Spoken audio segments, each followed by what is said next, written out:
জয় গুরু। পরম প্রেমময় শ্রী শ্রী ঠাকুর অনুকূলচন্দ্রের রাতুল শ্রীচরণে শত সহস্র কোটি প্রণাম জানাই। পরম পূজনীয়া শ্রী শ্রী বড়মা রাঙাচরণে শত সহস্র কোটি প্রণাম জানাই। পরম পূজ্যপাদ শ্রী শ্রী বরদার চরণে জানাই আভূমিনত প্রণাম। পরম পূজ্যপাদ বর্তমান আচার্যদেব শ্রী শ্রী দাদার চরণে জানাই প্রণাম এবং পূজ্যপাদ বাবাই দাদার চরণের শতকোটি প্রণাম। ঠাকুর পরিবারের প্রতি প্রত্যেকের শ্রীচরণে প্রণাম জানিয়ে শুরু হচ্ছে আজকের মাতৃ সম্মেলন।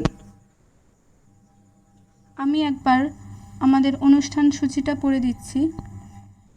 প্রার্থনা করবেন সুশ্রী দেবলীনা দাসমা, দক্ষিণ 24 পরগনা থেকে। সত্যানুসরণ পাঠ করবেন ভার্গবী মুখার্জি, হুগলি থেকে। নারীনীতি পাঠ করবেন সুশ্রী স্বাগতা সাহামা, মালদা থেকে। চলাসাথী পাঠ করবেন সুশ্রী মল্লিকা রায়মা, ধূপগুড়ি থেকে। স্বাস্থ্য ও সদাচার সূত্র পাঠ করবেন সুশ্রী মল্লিকা সাহা রায়মা, জলপাইগুড়ি থেকে। সঙ্গীত পরিবেশন করবেন সুশ্রী শর্মী ঘোষ মা, সুশ্রী মনিকা মুখার্জি মা, সুশ্রী মনীষা দত্ত মা। আলোচনায় থাকবেন সুশ্রী সোহিনী দাসমা, দক্ষিণ দিনাজপুর থেকে ও সুশ্রী সুনয়না দাসমা, মেদিনীপুর থেকে। কীর্তনে থাকবেন সুশ্রী প্রতিভা শীলমা, চট্টগ্রাম, বাংলাদেশ থেকে। জয়রাধে ধরবেন সুশ্রী সুপর্ণা মণ্ডল মা, দক্ষিণ 24 পরগনা থেকে। এবং সর্বশেষ ধ্বনি দেবেন সুশ্রী কিয়া ঘোষ মা, দক্ষিণ 24 পরগনা থেকে।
ঠিক 7টা বাজলেই প্রার্থনা শুরু করতে বলে দাও।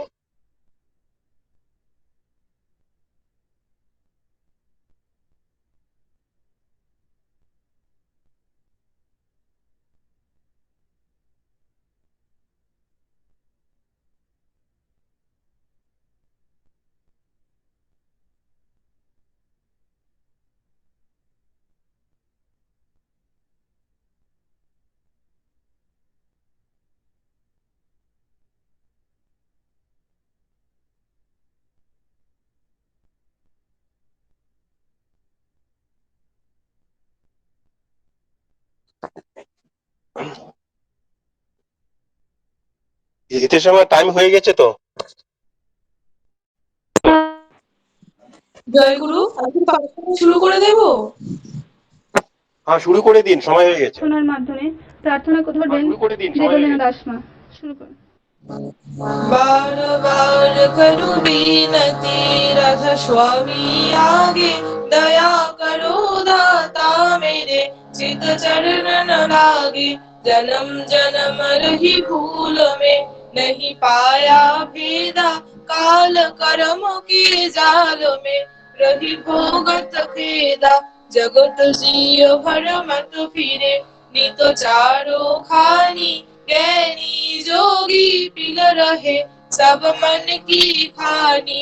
भाग जगा मेरा आदिका, मिले सतगुरु आई, राधा स्वामी धाम का वही भेद जनाई। ऊंचा से ऊंचा देश है, अहो अधर ठिकानी, बिना संत पावे नहीं, श्रुत शब्द राधा स्वामी नाम की मही महिमा सुनाई, पिया राग जगायो के कर बहु सुहाई, साध संग कर सार रस मैंने पिया खाई, प्रेम लगा गुरु चरण में मन शांत नवाई, तड़प उठे विकल रहो कस पिया घर जाई, दर्शन रसुनी तरित रहो कहे मन धीरताई, सूरज चढ़े आकाश में कर शब्द विलासा, धाम धाम निरखत चले पावे निज घर बासा, यो आशा मेरे मन बसे रहे चित्त उदासा, विनय सुनो कृपा करो निज चरण निवासा, तुम बिना कोई समरथ नहीं जैसे मागो दाना, प्रेम धार बरखा करो बोलो अमृत खाना, दीन दयाल दया करो मेरे समरथ स्वामी, शुकर करो गावत रहो नित राधा स्वामी, तुम बिना कोई समरथ नहीं जैसे मांगू दाना, प्रेम धार बरखा करो अमृत खाना, दीन दयाल दया करो मेरे समरथ स्वामी, शुकर करो गावत रहो नित राधा स्वामी, शुकर करो गावत रहो नित राधा स्वामी, बार बार करु जोर कर সবিনয় করু উপকার, সাধ সঙ্গ মহিরে বনিত পরম গুরু দাতার, কৃপা সিন্ধু সমরথ পুরুষ আদি অনাদি অপার, রাধা স্বামী परम पितो मैं तुम सदा आधार, बार बार बोले जाओ तन मनोहर चरण पर, या मुखले में गाऊं मेहर करी जस कृपा करो, धन्य धन्य गुरुदेव दया सिंधु पुराण ध्वनि, नित्य करो तुमसे ओ अचल भक्ति महिदेव प्रभु, दीनो दीनो नाथ हाथ मान करो अब राखो नित साथ, दीन दयाल कृपा निधि काम क्रोध मद लोभ सब विधि अवगुण हार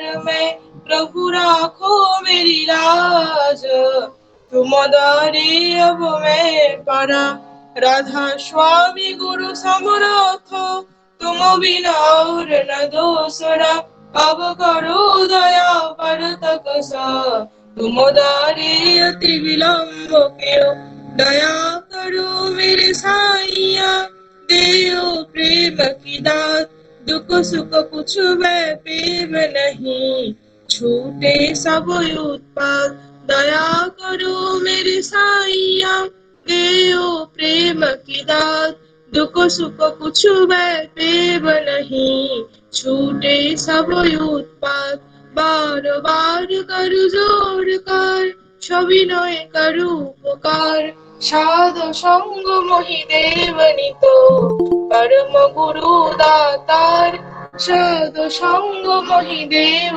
নিত পরম পিতা দাতার, गुरु ब्रह्मा गुरु विष्णु गुरुर्देव महेश्वरः, गुरुरेव परम ब्रह्म तस्मै श्री गुरवे नमः, अखंड मंडलाकारं व्याप्तं येन चराचरं तत्पादं दर्शितं येन तस्मै श्री गुरवे नमः, अज्ञानतिमिरान्धस्य ज्ञानाञ्जनशलाकया चक्षुरुन्मीलितं येन तस्मै श्री गुरवे नमः, स्थावरं जंगमं व्यक्तं येन कृष्णं चराचरं तत्पादं दर्शितं येन तस्मै श्री गुरवे नमः, चिद्रूपेण परिव्यक्तं त्रैलोक्यं सचराचरं तत्पादं दर्शितं येन तस्मै श्री गुरवे नमः, न गुरुरधिकं तत्तं न गुरुरधिकं तपः, तत्त्वज्ञानात् परमो नास्ति तस्मै श्री गुरवे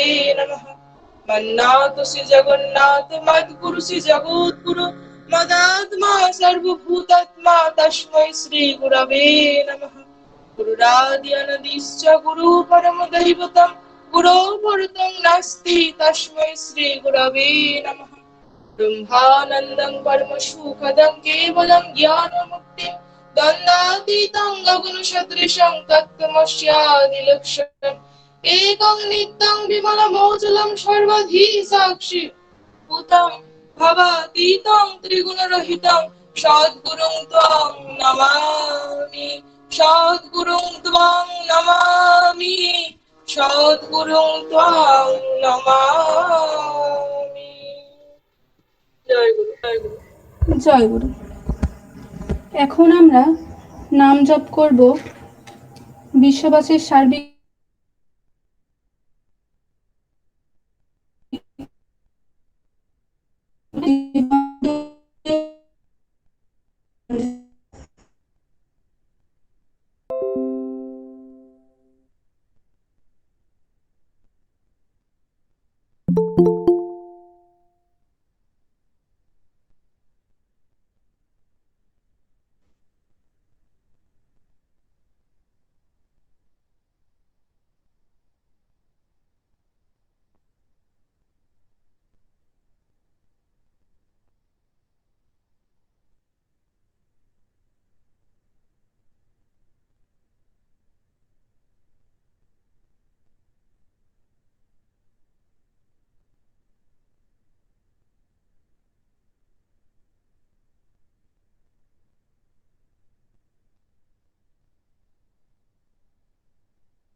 এখন করবো না।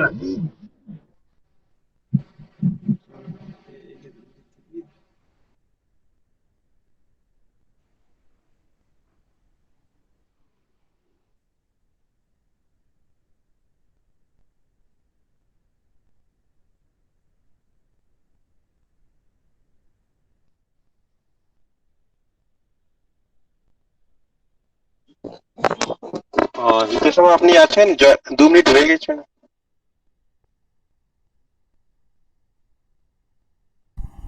জয় গুরু। আমার টেকনিক্যাল ইস্যুর জন্য একটু লেফট হয়ে গেছিলাম, তাই সকলের কাছে ক্ষমা চাইছি। প্রণব দা আপনার ভিডিওটা অফ করুন। প্রণব দা ভিডিওটা অফ করুন।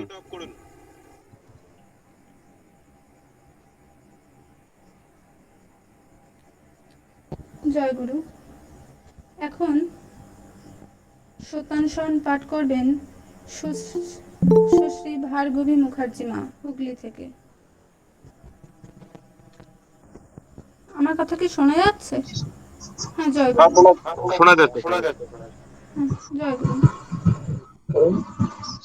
শ্রী শ্রী ঠাকুরের সত্যানুসরণ গ্রন্থ থেকে পাঠ। জগতে মানুষ যত কিছু দুঃখ পায় তার অধিকাংশই কামিনী কাঞ্চনা আসক্তি থেকে আসে ও দুটো থেকে যত দূরে সরে থাকা যায় ততই মঙ্গল। ভগবান শ্রীকৃষ্ণদেব সবাইকে বিশেষ করে বলেছেন কামিনী কাঞ্চন থেকে তফাৎ তফাৎ খুব তফাৎ পাবে। জয় গুরু। জয় গুরু মা।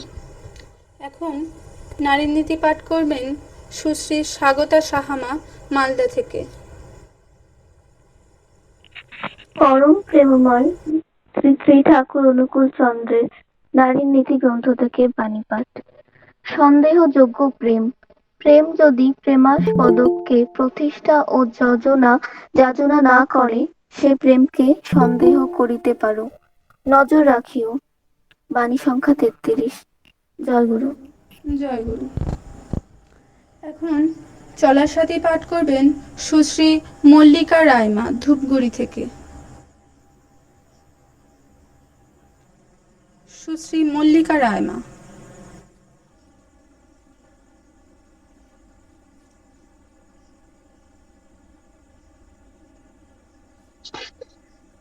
আনমিউট করতে হলো, উপস্থিত আছে।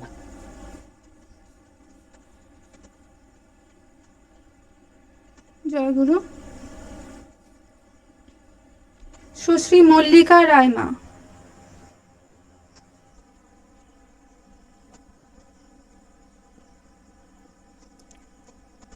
শোনা যাচ্ছে কি আমার কথা?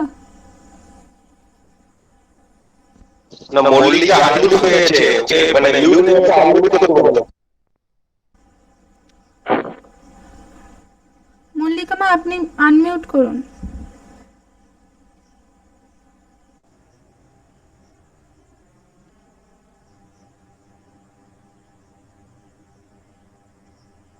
উনি হয়তো বুঝতে পারছেন না। চলার সাথীটা আমি পাঠ করে দিচ্ছি। পরম প্রেমময় শ্রী শ্রী ঠাকুর অনুকূল চন্দ্রের চলার সাথী গ্রন্থ হইতে বাণী পাঠ। বিষয় চলার সাথী। তুমি জগতে প্লাবনের মতো ঢলিয়া পড়ো। সেবা, উদ্যম, জীবন ও বৃদ্ধিকে লইয়া ব্যষ্টি ও সমষ্টিতে তোমার আদর্শকে প্রতিষ্ঠা করিয়া জয়, যশ ও গৌরবের সহিত আর নারী যদি চাই তোমাকে, তবে ছুটুক সে তার মঙ্গল শঙ্খ নিনাদে সব প্রাণ মুখরিত করিয়া তোমার দিকে, কিন্তু সাবধান, চেয়েও না তুমি তা। শান্তি, শান্তি, শান্তি। জয় গুরু। এখন স্বাস্থ্য ও সদাচার সূত্র পাঠ করবেন সুশ্রী মনিকা সাহা রায়মা, জলপাইগুড়ি থেকে। আর্ঘ্যটা মল্লিকা। জয় গুরু। জয় গুরু। পরম প্রেমময় শ্রী শ্রী ঠাকুরের স্বাস্থ্য ও সদাচার সূত্র গ্রন্থ হইতে তোমার জীবন স্রোত ইষ্টার্থ অনুবেদনী তালে নর্তন বিভোর হয়ে চলুক। সেই বিভোর সন্দীপনা পরিশ্রান্ত জীবনকে সুস্থ করে তুলুক। সন্দীপনার উদগ্র অনুবেদনায় দৃপ্ত সমর্থ করে এই ঔষধ তোমারই অস্তিত্ব। বাণী সংখ্যা 13।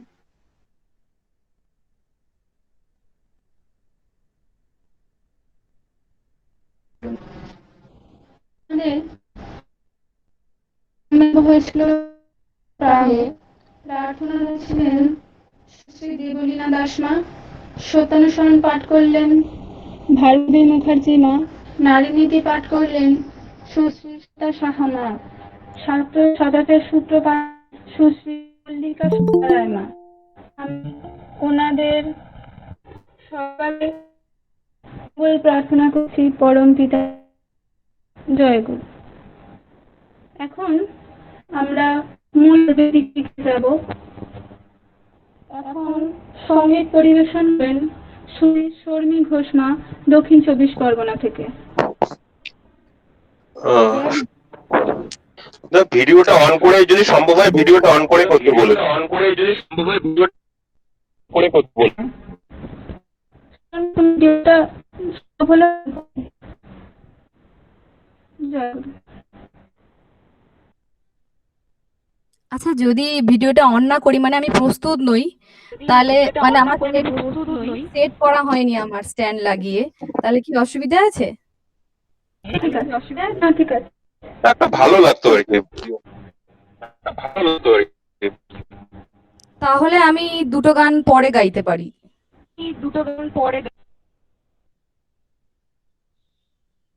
আচ্ছা, তারপর করছি না সঙ্গীতা করবেন সুশ্রী মনিকা মন্দিনা, হুগলি থেকে।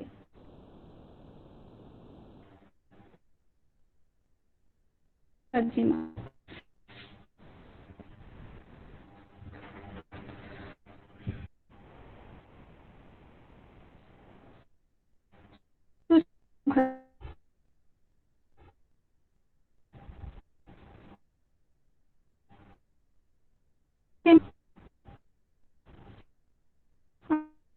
শোনা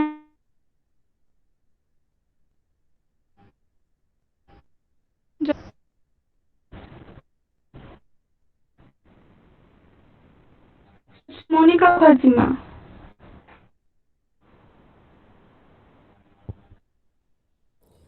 জয় গুরু। আমার সঙ্গীত পরিবেশন।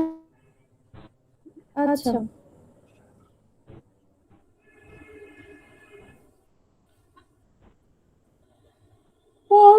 পরমেশ কে বা জানে মহিমা তোমার, পরমেশ কে বা জানে মহিমা তোমার। ওই যে কুসুমগণ দুলিতেছে অনুক্ষণ, ওই যে বিহঙ্গ কুল রূপে যার নাহি তুল, ওই যে কুসুমগণ দুলিতেছে অনুক্ষণ, ওই যে বিহঙ্গ কুল রূপে যার নাহি তুল। নেচে নেচে গাহিতেছে করুণা তোমার, নেচে নেচে গাহিতেছে করুণা তোমার। পরমেশ কে বা জানে মহিমা তোমার।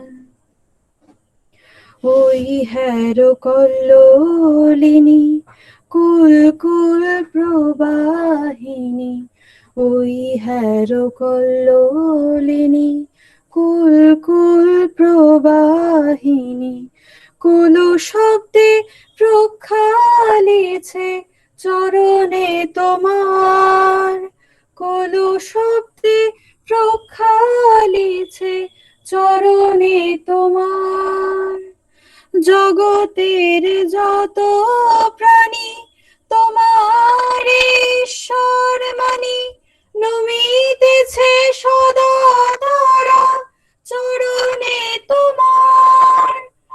জগতের যত প্রাণী তোমার ঈশ্বর মানি, নমিতেছে সদা তারা চরণে তোমার। পরমেশ কে বা জানে মহিমা তোমার।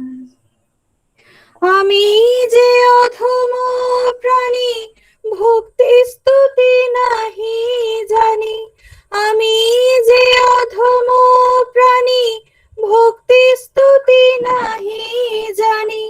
অনুকূলে কৃপা করে দাও হে চরণ তার, অনুকূলে কৃপা করে দাও হে চরণ তার পরমেশ, কে বা জানে মহিমা তোমার পরমেশ, কে বা জানে মহিমা তোমার। জয় গুরু। জয় গুরুমা। খুব সুন্দর সঙ্গীত পরিবেশন করলেন মনিকা মা। আমি মনিকা মায়ের পরিবার এবং পারিপার্শ্বিকের মঙ্গল প্রার্থনা করি পরম দয়ালের আতুল চরণে। জয় গুরুমা। এখন আমরা আলোচনা শুনে নেব সুশ্রী সোহিনী দাসমা, দক্ষিণ দিনাজপুর থেকে। সুশ্রী সোহিনী দাসমা।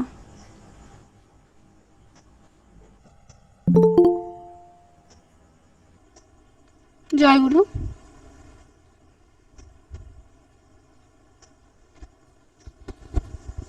সুশ্রী সোহিনী দাসমা মনে হচ্ছে জয়েন করেননি। আমরা এখন সঙ্গীত শুনে। জয় গুরু। জয় গুরু। জয় গুরু। হ্যাঁ হ্যাঁ, আমি আসলে মানে এখন জয়েন করলাম তো, আমার দেরি হয়ে গেছে। আচ্ছা, ঠিক আছে, ঠিক আছে। আচ্ছা, হ্যাঁ মা, আপনি আলোচনা শুরু হ্যাঁ করেন। শোনা যাচ্ছে? মা আপনার, হ্যাঁ মা, আপনার সময় হচ্ছে 20 মিনিট। জয় গুরু। আচ্ছা, ঠিক আছে। উপস্থিত অনলাইন সৎসঙ্গে উপস্থিত সকলকে আমার আনন্দিত জয়গুরু জানাই। পরম দয়ালের আতুল চরণে আমার শতকোটি প্রণাম জানাই এবং পরম আরাধ্যা জগৎজননী শ্রী শ্রী বড়মার চরণে আমার শতকোটি প্রণাম জানাই। পূজ্যপাদ শ্রী শ্রী বরদার চরণে শতকোটি প্রণাম জানাই এবং পূজ্যপাদ বর্তমান শ্রী শ্রী আচার্যদের দাদা ও পূজনীয় বর্তমান শ্রী শ্রী বাবাই দাদার চরণে আমার আন্তরিক শ্রদ্ধা ও প্রণাম জানিয়ে তার কিছু কথা বলার চেষ্টা করছি। আজকে আমি যে বিষয়টার উপর আলোচনা করতে চাই, আমাদের জীবনের উদ্দেশ্যকে নিয়ে আমরা কিভাবে ইষ্টকেন্দ্রিক হয়ে চলবো, দীক্ষা কেন নেব, সেই বিষয়টির উপর কেন্দ্র করে আমি আজকের আলোচনা করতে চাই। তো পূজ্যপাদ বর্তমান শ্রী শ্রী আচার্যদেব দাদা একটি কথা বলেছিলেন পূজনীয় অবিন দাদাকে, যে একটা সময় হয়তো আমি থাকবো না, তোর বাবাও হয়তো থাকবে না, কিন্তু তুই থাকবি। সেই সময়টা তুই হয়তো দেখতে পাবি যে গোটা বিশ্ববাসী একসময় শুধু শ্রী শ্রী ঠাকুর ঠাকুর মানে শুধু ঠাকুর ঠাকুর করছে। সেই সময়টা হয়তো তুই দেখতে পাবি, কিন্তু আমি হয়তো থাকবো না, তোর বাবাও হয়তো থাকবে না, কিন্তু সে সময়টা হয়তো তুই দেখতে পাবি। তো এই যে কথাটা পূজ্যপাদ আচার্যদেব দাদা আমাদের বলেছেন, তো সেই বিষয়, সেই দায়িত্বটা কিন্তু অনেকটা আমাদের উপরও নির্ভর করছে। কারণ আমরা নিজেরা তো দীক্ষা নিয়েছি, কিন্তু আমরা কিভাবে আশেপাশের মানুষগুলোকে দীক্ষিত করবো, কিভাবে ঠাকুরময় করে তুলবো, সেই দায়িত্বটা অনেকটাই আমাদের উপর নির্ভর করছে। তো ঠাকুর যে পঞ্চনীতি দিয়ে গেছেন আমাদেরকে, যজন যাজন ইষ্টবৃতি সংস্থানী সদাচার, সেগুলো আমরা নিজেরা পরিপালন করার সাথে সাথে অন্যকেও যাতে আমরা করাতে পারি, সেদিকটাতেও আমাদেরকে লক্ষ্য রাখতে হবে। তো একদিন আমরা এই বিষয়ে একটা আমি শ্রী শ্রী ঠাকুরের একটি গল্প তুলে ধরতে চাই। তো অনেক সময় এরকম হয় যে আমরা হয়তো কাউকে দীক্ষা দিতে চাই, তার জন্য হয়তো তাকে ঠাকুরের কথা বলি, কিন্তু অনেকেই আছে যারা দীক্ষা নিতে চায় না, বা এমন বলে যে এখন নয়, কিছুদিন যাক বা পরে নেব। হ্যাঁ, এরকম এরকম কথা অনেকেই বলে। তো আমরা তাদেরকে ঠাকুরের কথা বলে হয়তো মানে তাদেরকে হয়তো প্রেরণা দিতে পারি না, বা হয়তো তাদেরকে সেভাবে আমরা উদ্বুদ্ধ করতে পারি না, জন্যই তারা দীক্ষা নেয় না। তো একদিন এরকম শ্রী শ্রী ঠাকুরের একটি গল্প আমি বলছি। একদিন শুধু রাজস্থান থেকে দুই ব্যক্তি এসেছিল পাবনায়, যখন ঠাকুর পাবনায় ছিলেন হিমায়তপুরে। তখন হিমায়তপুরে সে পাবনাতে, তখন রাজস্থান থেকে দুজন ব্যক্তি এসেছিল শ্রী শ্রী ঠাকুরের সঙ্গে দেখা করতে। তো তারা দীক্ষিত ছিল না। তো ঠাকুরের এক কর্মীর সঙ্গে প্রথমে তাদের দেখা হয়। সেই কর্মী প্রথমে তাদেরকে দীক্ষা দেওয়ার জন্য অনেক চেষ্টা করে, কিন্তু তারা দীক্ষা নেয় না, তারা দীক্ষা না নিয়ে চলে যেতে চায়, তারা তারা ফিরে যেতে চায়। তো তারা যখন ফিরে যেতে চাচ্ছে, তখন তারা বেরিয়ে গেছে মন্দিরের প্রাঙ্গণ থেকে বেরিয়ে গেছে। ঠিক সেই রকম সময় সেই কর্মী তখন ঠাকুরকে এসে বললেন যে ঠাকুর, ওনারা তো চলে গেল, ওনারা রাজস্থান থেকে এসেছিল আপনার সঙ্গে দেখা করতে, আমি বললাম দীক্ষা নেওয়ার কথা, তো ওনারা তো দীক্ষা না নিয়েই চলে গেল। তখন ঠাকুর বলছে, সে কি রে, চলে গেল? ওদেরকে শিগগিরই ডাক, ডাক, এক্ষুনি ডাক। তোর তুই চলে যেতে দিলি কেন? আমার সঙ্গে দেখা করে তারপর তো যাবে। তো এই বলে শ্রী শ্রী ঠাকুর তখন ওনাদেরকে ডাকতে বললেন।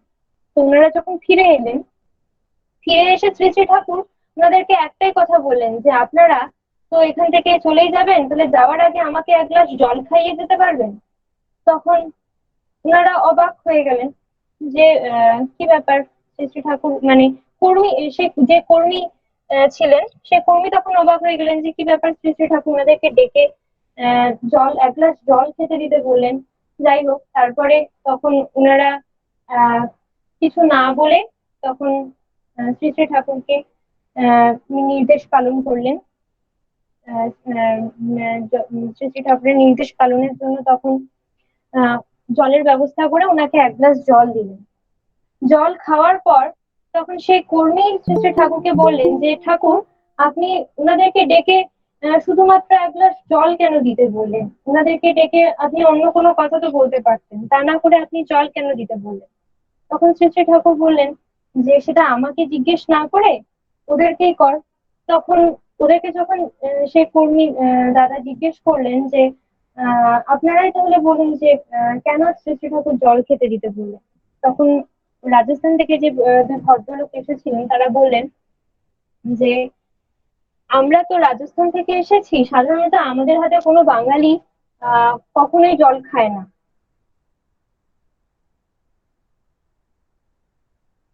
কখনো কোনো বাঙালিরা আমাদের জাতি দেখে, আমাদের জাতি দেখে কখনোই আমাদের হাতে জল খেতে চান না। তো শ্রী শ্রী ঠাকুর এত বড় ব্রাহ্মণ ব্যক্তি হয়েও, এত মহান একজন ব্যক্তি হয়েও তিনি যে আমাদের হাতে জল খেলেন, এটাই আমাদের কাছে অনেক বড় ব্যাপার। তো আমরা এখন দীক্ষা না নিয়ে এখান থেকে যাব না।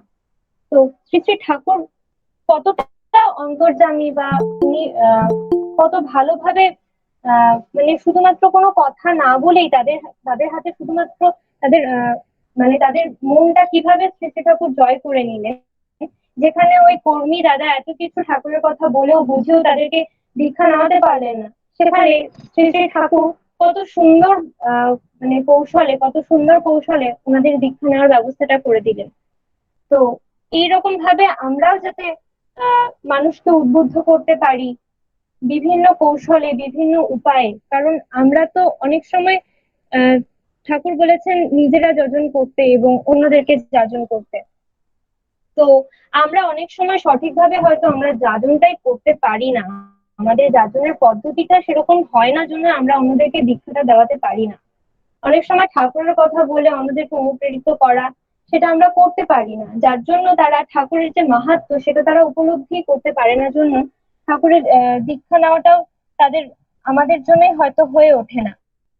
তো আমাদেরকেও শ্রী শ্রী ঠাকুরের কথা বলে এমন ভাবেই তাদেরকে উদ্বুদ্ধ করতে হবে যাতে তারাও নিজেদের জীবনে শ্রী শ্রী ঠাকুরকে পায়। তো ঠাকুর যে পঞ্চনীতি দিয়েছেন আমাদেরকে, যে যজন যাজন ইষ্টভৃতি স্বস্তানি সদাচারী, যে পঞ্চনীতি ঠাকুর আমাদেরকে দিয়েছেন, তো আমরা নিজেদের জীবনেও আমরা যে ঠাকুরকে ধরে চলি, তাতেও আমাদের অনেক সময় অনেক ভুলভ্রান্তি হয়ে থাকে। যে আমরা ইষ্টভৃতি করি, অনেক সময় দেখা যায় যে আমরা ইষ্টভৃতি করছি, এরকম এখনো অনেকে আছেন এরকম যে ইষ্টভৃতি করছেন, তারা ইষ্টভৃতি করার সময় আমরা ঠাকুরকে বলি যে জীব জগৎ জীবন কারণ করুণাময় স্বামী, তোমার দেওয়ায় লোভেছি জনম সকলে পেয়েছি, আমি আজিয়ে প্রভাতে কর্মারম্ভে তোমার ভোগে লাগে ইষ্টভৃতির অর্ঘ দিতেছি শ্রীচরণে কৃপামালি। তো আমরা যে বলি যে আজিয়ে প্রভাতে, আমরা কি আদৌ প্রভাতে করি? অনেক সময় এখনো অনেকে আছেন যারা সূর্য ওঠার আগে ইষ্টভৃতি করেন না। তো এখন সেটা ভাবার সময় এসেছে যে আমরা যেভাবে শ্রী শ্রী ঠাকুর বলেছেন একটা কথা, যে আমি তোদের কাছে 3টে সময় থাকি, 3টে সময় তোদের কাছে আমরা আসি। এক, যখন তোরা দীক্ষা নিস তখন; আরেকটা যখন তোরা নাম করিস তখন আমি তোদের সাথে থাকি, আরেকটা যখন তোরা ইষ্টভীতি করিস তখনও আমি তোদের কাছেই থাকি। তো সেই যে ইষ্টভীতি, সেটা আমরা যদি সঠিকভাবে না করতে পারি তাহলে ঠাকুর কিন্তু আমাদের কাছে থাকবে না। আমরা আমরা সঠিকভাবে ঠাকুর যেভাবে বিধান দিয়েছে, সে সূর্য ওঠার আগে সঠিকভাবে ভোর 4টার সময় সঠিকভাবে সেই যে ব্রহ্ম মুহূর্তে ইষ্টভীতিটা ঠাকুরকে নিবেদন করা। এখনো অনেকে আছেন যারা হয়তো বেলা করে ঘুম থেকে উঠে তখন ইষ্টভীতি করে, তো এইভাবে করলে কিন্তু আমরা শ্রী শ্রী ঠাকুরকে জীবনে সঠিকভাবে পেতে পারি না। এখনো অনেকে আছেন যারা ব্রহ্ম মুহূর্তে সূর্য ওঠার আগে ইষ্টভীতি করে না। তো তাদেরকে আমরা তো দীক্ষা তো অনেক সময় অনেককেই দিয়ে থাকি। আমরা আজকে যে আমাদের সমাজের এই অবস্থা যে চারিদিকে খবরের চ্যানেল খুললেই এত খারাপ খবর, বা আমরা নিজেরাও চোখে দেখতে পাচ্ছি যে চারিদিকে সমাজটা কতটা, আমাদের দেশের বা পৃথিবীর আমাদের কতটা অবস্থাটা খারাপ হয়ে গেছে। তো এরকম অবস্থা দেখে মনে হয় যে যদি গোটা বিশ্ববাসী, আমরা তো ঠাকুরকে নিয়ে চলছি, কিন্তু শুধু আমরা নয়, যদি আজকে গোটা বিশ্ববাসী ঠাকুরমুখী হতো, যদি গোটা বিশ্ববাসী আজকে সস্তমিনী সদাচার এসব পালন করতে রাজি থাকতো, তাহলে হয়তো এই দিনগুলো আমাদেরকে দেখতে হতো না। তো সেই জন্যই মনে হয় যে শুধু নিজেরা কেন ঠাকুরমুখী হয়ে চলবো, আশেপাশে এক এক করে আজকে একজনকে করলাম, কালকে দুইজনকে করলাম, এভাবে একজন আরেকজনকে করছি, তারপর সে আরেকজনকে করছে, এভাবে এক এক করে আমরা যদি সবাই সবাইকে যদি ইষ্টমুখী করে তুলতে পারি, তাহলে হয়তো আমরা ঠাকুরকেই খুশি করতে পারবো। তো এইভাবে আমাদেরকে আহ একের পর এক শুধু দীক্ষা দিলেই চলবে না, দীক্ষা দিয়ে তারা সঠিকভাবে কাজগুলো করছে কিনা, তারা সঠিকভাবে ইষ্টভীতি পালন করছে কিনা, সেটাও আমাদেরকে দেখতে হবে। তো অনেকেই আছে এরকম যে আজকে এতজনকে দীক্ষা দেওয়ালাম, কালকে এতজনকে দীক্ষা দেওয়ালাম, তো এই বলেই ছেড়ে দেয় বিষয়গুলো। দীক্ষা দেওয়ার পর তারা কি করছে, তারা বাড়িতে ইষ্টভীতিটা ঠিকঠাক করছে কিনা, তারা দুবেলা প্রার্থনা করছে কিনা, এটা তো কেউ দেখতে যাচ্ছে না। তো সেই কারণে সেটা মাঝে মধ্যে গুরু ভাইদের সঙ্গে যোগাযোগ রাখা, আহ তাদেরকে ফোন করা, তাদের খেয়াল রাখা, তাদের খোঁজ নেওয়া, যে তারা কিভাবে ঠাকুরের কাজ করছে, তাদেরকে আরো বেশি বেশি করে উদ্বুদ্ধ করা, সেই সাথে সাথে ঠাকুরের যাজনও করা। এভাবে আমাদেরকে ঠাকুরের কাজগুলো প্রতিনিয়ত এগিয়ে নিয়ে চলতে হবে। তো ঠাকুর বলেছেন যে আমি যে বাণীগুলো দিচ্ছি সেই বাণীগুলোকে শুধুমাত্র আহ মানে শুধুমাত্র যেন পড়েই সেখানে আমরা থেমে না থাকি, সেই যে বাণীগুলো পড়ছি সেগুলো যেন আমরা নিজের আচরণের মাধ্যমে মাধ্যমে প্রকাশ করতে পারি। তো ঠাকুর বলেছেন মানে যিনি আমাদের আচার্য, আচার্য অর্থাৎ মানে যিনি আচরণ করে দেখান, তো ঠাকুরের সেই বাণীগুলোকে যেন আমরা নিজের আচরণের মাধ্যমে ফুটিয়ে তুলতে পারি। মানে আহ প্রত্যেকটা বাণীকে যেন এমন মনে করি যে এই বাণীটা ঠাকুর আমার জন্যই লিখেছেন, যেন অন্য কারোর জন্য লেখেননি। তো সেই রকম ভাবে প্রত্যেকটা বাণী নিজের জীবনের প্রত্যেকটা বিষয়ের মধ্যে দিয়ে ফুটিয়ে তুলতে পারি। তো আমরা যে আমাদের মনুষ্য জীবনের বিভিন্ন সমস্যা থেকে থাকে, অনেককে আমরা এটাই বোঝাতে পারি না যে দীক্ষা দীক্ষা আপনারা কেন নেবেন। তো আমাদের জীবনে প্রতিনিয়ত বিভিন্ন ঝড় এসে থাকে।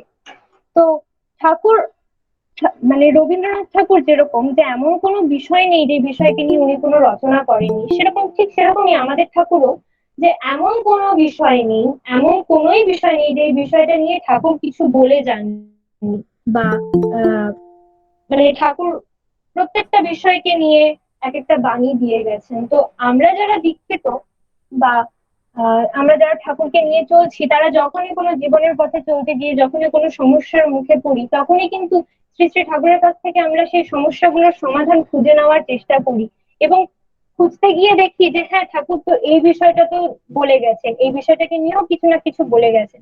তো সেরকমই যারা ঠাকুরকে নিয়ে এখনো চলছে না, যারা এখনো দীক্ষিত হননি, যারা এখনো দীক্ষা নেয়নি, তারা তাদেরকেও আমরা এটা বোঝাতে পারি যে জীবনের পথে তো চলতে অনেক সমস্যাই আসে। তো যে কোনো সমস্যায় যখনই আমরা পড়বো, সেই সমস্যাটারই জন্য ঠাকুর কোনো না কোনো একটা রাস্তা দেখিয়ে গেছেন। তো আমরা যারা দীক্ষিত আছি, সেই তাদের জীবনে যে কোনো রকমের কোনো সমস্যা আসলে তখন আমরা শ্রী শ্রী ঠাকুরের কাছ থেকে সেই পথটা আমরা দেখতে পাই। ঠাকুর বলেছেন করো হও পাও, করার মধ্যে দিয়েই পাওয়াটাকে জয় করো, কারণ করাই হচ্ছে পাওয়ার জননী। আমরা প্রতিদিন যে ইষ্ট কাজগুলো করি, আমরা দুই বেলা প্রার্থনা করি, ইষ্টভীতি করি, এই যে কর্মগুলো আমরা করি, তাছাড়া আমাদের দৈনন্দিন জীবনে যে সমস্ত কর্ম আছে, এই কর্মগুলো মধ্যে দিয়েই তো আমরা পেয়ে থাকি। আমরা অনেক সময় বলি যে আমার এটা হচ্ছে না, আমার ওটা হচ্ছে না, আমার এই সমস্যা ওই সমস্যা। তো প্রত্যেকটা সমস্যা কিন্তু আমরা নিজেরাই সৃষ্টি করি, আর সেই সমস্যাগুলোর সমাধান যদি আমরা চেষ্টা করলেই সেগুলো তাড়িয়ে দিতে পারি। কারণ মানুষের প্রকৃতি কখনোই দুঃখ চায় না, তারা সবসময়, মানুষের প্রকৃতি সবসময় আনন্দ লাভ করতে চায়। হ্যাঁ, তো সেই কারণে প্রত্যেকটা সমস্যার সমাধানই আমরা ইচ্ছে করলে নিজেদের জীবনে সেগুলো সমাধান করতে পারি। শ্রী শ্রী ঠাকুর যে বাণীগুলো, যে বিধানগুলো আমাদেরকে দিয়ে গেছেন, সেই ঠাকুর বলেছেন কর্ম করতে থাকো, তোমার তোমার চিন্তা তোমাকে করতে হবে না, তোমার চিন্তা করার জন্য তো একজন আছেনই। তোমার চিন্তা, তোমার ভাবনা, সেগুলো তুমি কেন ভাববে? সেগুলো ভাববার জন্য তো তিনি আছেন, তুমি শুধু তাকে ভাবো, তুমি তাকে নিয়ে থাকো, বাকি চিন্তাগুলো তোমাকে করতে হবে না। তো সেরকম ভাবে আমাদেরকে শুধু কর্ম করে যেতে হবে এবং নিজেরা করলে চলবে না, অন্যকেও করাতে হবে। তো সেরকম ভাবেই শুধু কর্মটুকু করে যেতে হবে এবং ঠাকুরের প্রত্যেকটা বাণীকে নিজেদের আচরণের মধ্য দিয়ে আমাদেরকে প্রকাশ করতে হবে। আমরা যে দুবেলা যে প্রার্থনা করি, প্রার্থনায় যে কথাগুলো আমরা বলি যে আহ বারে বারে কবি বিনতি রাধা স্বামী আগে, এই যে কথাগুলো আমরা বলি, যে বা আমাদের প্রাতঃকালীন যে প্রার্থনা, যে রাধা স্বামী নাম जो গাবে তোই তারে কল কলেশ সব নাশ সুখ পাবে সব দুঃখ হারি। রাধা স্বামী নাম যে গান করে সেই সেই প্রাণ পায়, কালের ক্লেশ সমস্ত দূর হয়, কলে কলেশ সব নাশ সুখ পাবে সব দুঃখ হারে। মানুষ সুখ তখন লাভ করে এবং দুঃখগুলো তখন দূর হয়। তো এই এই যে আহ, যে প্রাতঃকালীন প্রার্থনা বা সন্ধ্যাকালীন প্রার্থনাগুলো, মানে প্রার্থনার কথাগুলো, তো আমরা অনেক সময় এরকম হয়, বেশিরভাগ ক্ষেত্রে এটা অনেকেরই হয় যে হয়তো প্রার্থনা করে যাচ্ছি, কথাগুলো শুধু মুখ দিয়ে বলে যাচ্ছি, মন পড়ে আছে অন্য জায়গায়। তো সেরকমটা করলে কিন্তু হবে না, প্রত্যেকটা কথা বলতে হবে এবং তার সাথে সাথে উপলব্ধি করতে হবে। কথাগুলো ঠাকুর বলেছেন যে সত্য কথা বলা ভালো, কিন্তু উপলব্ধি করা আরো ভালো। আমরা যদি মানে সত্য কথা তো মানে আমরা অনেক সময় বলি, কিন্তু কতটা উপলব্ধি করে সেটাকে কতটা নিজের বাস্তব জীবনে প্রতিফলিত করতে পারি। তো সেই কারণে শুধু ঠাকুরের কথাগুলো শুধু মুখ দিয়ে বললে চলবে না, তার সাথে সাথে নিজের বাস্তব জীবনে সেটাকে প্রতিফলিত করার জন্য সেটাও আমাদেরকে চেষ্টা করতে হবে, অনুভব করতে হবে, নিজের অনুভবের মধ্যে দিয়ে সেটাকে বাস্তবে যাতে প্রতিফলিত করতে পারি, সেই চেষ্টা আমাদেরকে সবসময় করতে হবে। অনেক সময় চেষ্টা করতে করতেও আমাদের আমাদের অনেক সময় অনেক কিছু হয় না, তো তখন আমরা ভেঙে পড়ি, ভাবি যে এত চেষ্টা করছি, হয়তো আজকে ভোরে উঠছি, কালকে ভোরে উঠতে পারলাম না, কালকে আজকে প্রার্থনা করলাম, কালকের প্রার্থনাটা আমার বাদ পড়ে গেল। তখন কিন্তু ভেঙে পড়লে চলবে না, বা আজকে আজকে মানে এই নিয়মটা আমি শুরু করলাম, কালকে থেকে দেখছি এটা আর হচ্ছে না, তখন সেটা ঠাকুর বলেছেন যে তুমি যদি কোনো কিছু করতে প্রাণপণে চেষ্টা করো, প্রাণপণে চেষ্টা করেও যদি তুমি বিফল মনোরথ হও, ভেঙে পড়ো না, ওই অম্লান চেষ্টাই তোমাকে মুক্তির দিকে নিয়ে যাবে। তাই আমাদেরকে চেষ্টা থামালে চলবে না, প্রতিনিয়ত আমাদেরকে মানে উঠে পড়ে লাগতে হবে, যাতে আমরা একদিন সেটাতে সফল হতে পারি। সেইভাবেই আমাদেরকে অনবরত চেষ্টা চালিয়ে যেতে হবে। অনেক সময় নাম করতে গিয়ে এমন হয় যে নামে মন বসছে না, মন হয়তো নাম মানে নাম করছে, এদিকে মন পড়ে আছে অন্যদিকে। তো হয়তো নাম করছে আর ভাবছি যে ইস একটু বড় তো, আমাকে রান্না করতে হবে, এই করতে হবে, সেই করতে হবে। তো মানে সেক্ষেত্রে একটা জিনিস আমি একবার এক মায়ের আলোচনায় শুনেছিলাম, যে হয়তো নাম করতে বসে মনে হচ্ছে যে আমাকে এখন তো নাম থেকে উঠে আমাকে আবার রান্না করতে হবে, সেই কথাটা আমার মাথায় আসছে। তো সেই মুহূর্তে আমি কেমন করে সেই চিন্তাটা আমার মাথা থেকে সরাবো, কেমন করে আমি তখন সেই মুহূর্তে ঠাকুরকে ভাববো? ঠাকুর বলেছেন যে ইষ্টমূর্তি চিন্তা সহ নাম জপ করতে হয়। তো যে নাম করছি, নামটাই শুধু মনে মনে বলে যাচ্ছি, আর এদিকে চিন্তা হচ্ছে অন্য কিছু, তো সেটা নয়। ঠাকুরের চিন্তা করতে করতেই আমাদেরকে ঠাকুরের নামটা করতে হবে। কিন্তু অনেক সময় অনেকেরই এটা হয় না, অনেকেরই নাম করছে কিন্তু মন পড়ে থাকছে অন্য জায়গায়। তো সেক্ষেত্রে এটা আমার কথা না, এটা এক মায়ের আলোচনাতে আমি শুনেছিলাম, যে হয়তো সেই সময় মাথায় আসছে যে আমাকে রান্না বান্নার কথা বা অন্যান্য সাংসারিক চিন্তা মাথায় আসছে, তো ঠিক সেই মুহূর্তে চিন্তাটাকে আমাদেরকে ঘুরিয়ে দিতে হবে। আমাদেরকে ঠিক মানে যেটা যেটা নিয়ে ভাবছি, হয়তো ভাবছি যে এক্ষুনি একটু চাল দিতে হবে, রান্না করতে হবে, এই করতে হবে। ঠিক সেই মুহূর্তে ভাবলাম যে ঠাকুরের কোন চালটা পছন্দ পছন্দ ছিল, সেই চাল কেমন করে পাওয়া যাবে, কোথায় গেলে সেই চাল পাওয়া যাবে, ঠাকুরের কোন খাবারটা পছন্দ ছিল। হয়তো আমি রান্না বান্নার কথা চিন্তা করছি, খাবার দাবারের কথা চিন্তা করছি, ঠিক সেই সময় আমার চিন্তাটাকে ঘুরিয়ে দিয়ে ঠাকুরের চিন্তার দিকে নিয়ে গেলাম, যে যে ঠাকুর কি খেতে ভালোবাসতেন, ঠাকুর কি করতে ভালোবাসতেন, ঠাকুরের কি পছন্দ ছিল না পছন্দ ছিল। ঠিক সেই রকম ভাবে চিন্তাগুলোকে আমাকে ঠাকুরের দিকে ঘুরিয়ে নিয়ে যেতে হবে। তো এইভাবেই ইষ্ট পথে আমাদেরকে চলতে হবে। আজকে যে এত দুর্যোগ চলছে, আমরা কখনো ভাবিও নি যে এরকম সময় আমাদেরকে দেখতে হবে। আমরা কেউ কখনো কল্পনা করতে পারিনি যে আমরা আমরা আমাদের কাছের মানুষগুলোর সঙ্গে দেখা করতে পারবো না, আমাদের সব থেকে প্রিয় জিনিস সৎসঙ্গ, সেখানে আমরা যেতে পারবো না, আমরা অ্যাটেন্ড করতে পারবো না। আমাদেরকে এতদিন নিজেদের মানে গুরু ভাইদেরকে না দেখে থাকতে হবে, বা আমাদের দেওঘরে ঠাকুরের কাছে যেতে ইচ্ছে করলেও সেটাও যেতে পারবো না। এমন যে দিন আসবে সেটা তো আমরা কখনো ভাবিনি, কিন্তু আজকে এই দিন আসছে কেন? এই দিন তো আসছে, আজকে আমরা মানুষরাই তো দায়ী সেই কারণে। তো আজকে যদি গোটা বিশ্ববাসী আজকে কাউকে একটা নিরামিষ খেতে বলি, সে বলবে যে না নিরামিষ, আমি তো নিরামিষ খেয়ে থাকতেই পারবো না, আমি তো আমিষ খাবার ছাড়া তো থাকতেই পারবো না, মানে এই সমস্ত কথাবার্তা বলে। তো আজকে ঠাকুর তাহলে তারা যদি আমিষ খায়, তারা যদি নিরামিষ না খেতে পারে, তাহলে তারা সপ্তমী কেমন করে পালন করবে? আমরা অনেক সময় সপ্তমী নিতে বলি অনেককে, তো তারা বলে যে না না এখন নয়, আগে একটু কিছুদিন খেয়ে নেই, তারপরে পরে নেব। তো এই যে তার মানে তাদের মধ্যে থেকে লোভটাই এখনো যায়নি। কিন্তু ঠাকুর বললেন কি, যে লোভ থাকাকালীনই তুমি সস্তনী নাও। তাহলে লোভ যদি না থাকে, লোভটা যদি শেষ হয়ে যায়, আমি যদি ভাবি যে আরো কিছুদিন খেয়ে নেই আমি মাছ মাংস, তারপরে আমি সস্তনীটা নেব, তার মানে কি আমি আমার লোভটাকে প্রশ্রয় দিলাম। তাহলে তো আমার সেটা ঠাকুরের জন্য স্যাক্রিফাইস করাই হলো না। আমি যদি ঠাকুরের জন্য স্যাক্রিফাইস করি, আমার লোভটাকে যদি ধরলাম, আমার এখনো মাছ মাংস খেতে ইচ্ছে করে, আমার এখনো ভালো লাগে ওসব খেতে, তাহলে আমি সেটাকে যদি প্রশ্রয় দিই, আমি বললাম আমি আরো কিছুদিন খেয়ে নিই, তারপরে আমি নেবো, তার মানে আমি কি করলাম, আমি ঠাকুরের জন্য নিজের লোভটাকে স্যাক্রিফাইস করলাম না, আমি সেখানে নিজের লোভটাকেই প্রশ্রয় দিলাম। তো তার মানে কি আমি ঠাকুরের জন্য ইচ্ছে করে কষ্ট করব। যে ইচ্ছে করে কষ্ট মানুষ কখন করে, যখন আমি কাউকে ভালোবাসি, আমার পরিবারের প্রতি যদি আমার ভালোবাসা থাকে, তখন আমি নিজের ইচ্ছেটাকেও তাদের জন্য বিসর্জন দিই। কেন? কারণ আমি আমার পরিবারকে ভালোবাসি। ঠিক সেই রকম ভাবে আমি শ্রী শ্রী ঠাকুরকে মানে নিজের জীবনের এতটাই আপন করে নিয়েছি, তাকে এতটাই ভালো, তার প্রতি এতটাই ভালোবাসাটা মানুষের থাকা উচিত, যে তার জন্য নিজের লোভটাকে স্যাক্রিফাইস মানে করো, তার জন্য নিজের লোভটাকে, নিজের ইচ্ছেগুলোকে বিসর্জন দাও, তবেই তো ঠাকুরের প্রতি সেটা আসল ভালোবাসা হবে। তো যাই হোক, তো এইভাবে শ্রী শ্রী ঠাকুরকে নিয়ে আমাদেরকে চলতে হবে।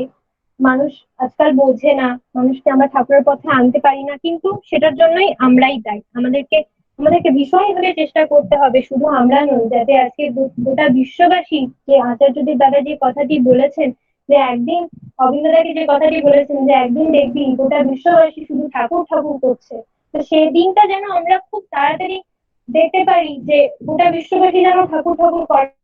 শুধু আমরাই নয়, যেন যেদিকেই তাকাবো সেদিকেই যেন দেখি সবাই দীক্ষিত, সবাই ঠাকুরের কাজ করছে, সেরকম একটা দিন আমরাও দেখতে চাই। কারণ সেই দিন যত তাড়াতাড়ি আসবে, দুর্দিনও আমাদের ততই তাড়াতাড়ি কাটবে। তো শেষে শুধু শ্রী শ্রী ঠাকুরের আরেকটি গল্প বলেই আমি আমার এই শুভ শেষ করব। একবার এক ছোট্ট বালক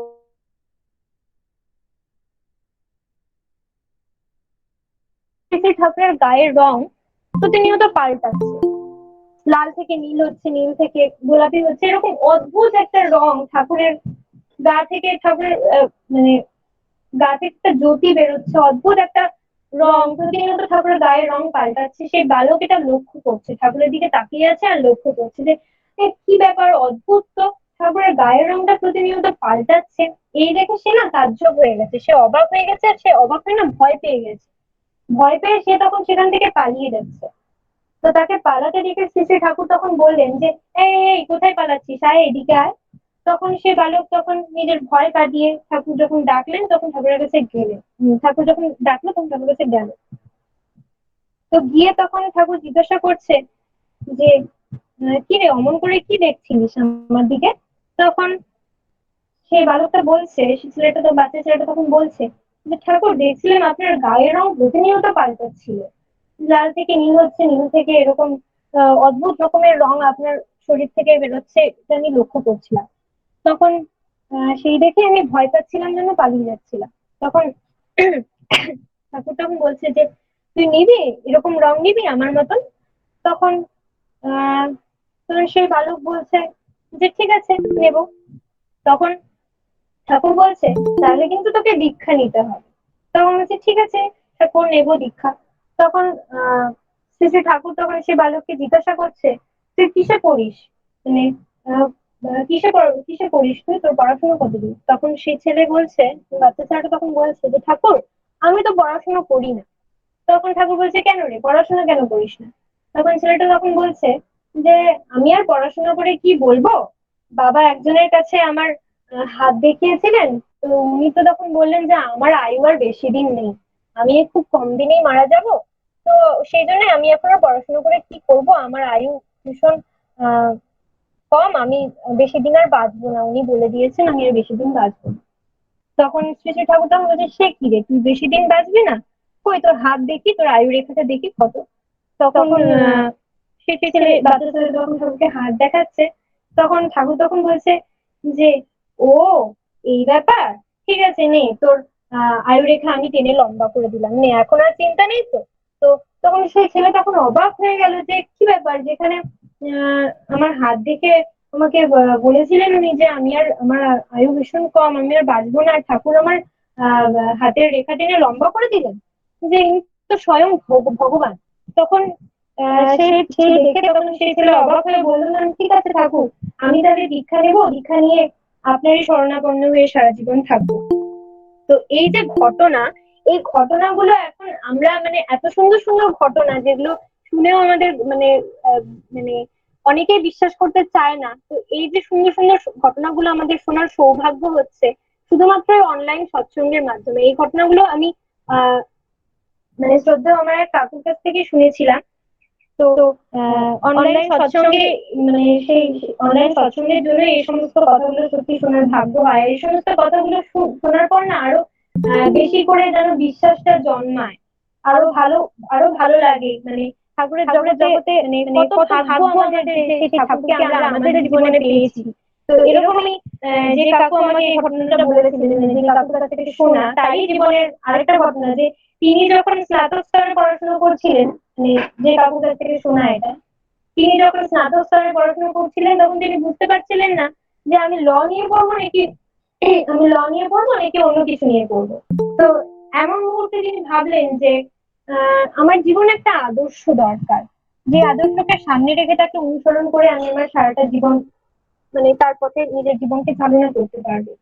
তো এমন মুহূর্তে তিনি সিদ্ধান্ত নিলেন যে তিনি শ্রী শ্রী রামকৃষ্ণ দেবের দীক্ষা নেবেন। তো সেই সিদ্ধান্ত নিয়ে তিনি বেলুড় মঠে চলে গেলেন। সেখানকার স্বামীজির সঙ্গে দেখা করে বললেন যে আমি দীক্ষা নেবো, আমার এখানে থাকার ব্যবস্থা করে দিন। তো উনি যথারীতি ওনার থাকার ব্যবস্থা করে দিলেন, ঘরটার পরিষ্কার করলেন, সবকিছু ওনার থাকার ব্যবস্থা করে দিলেন।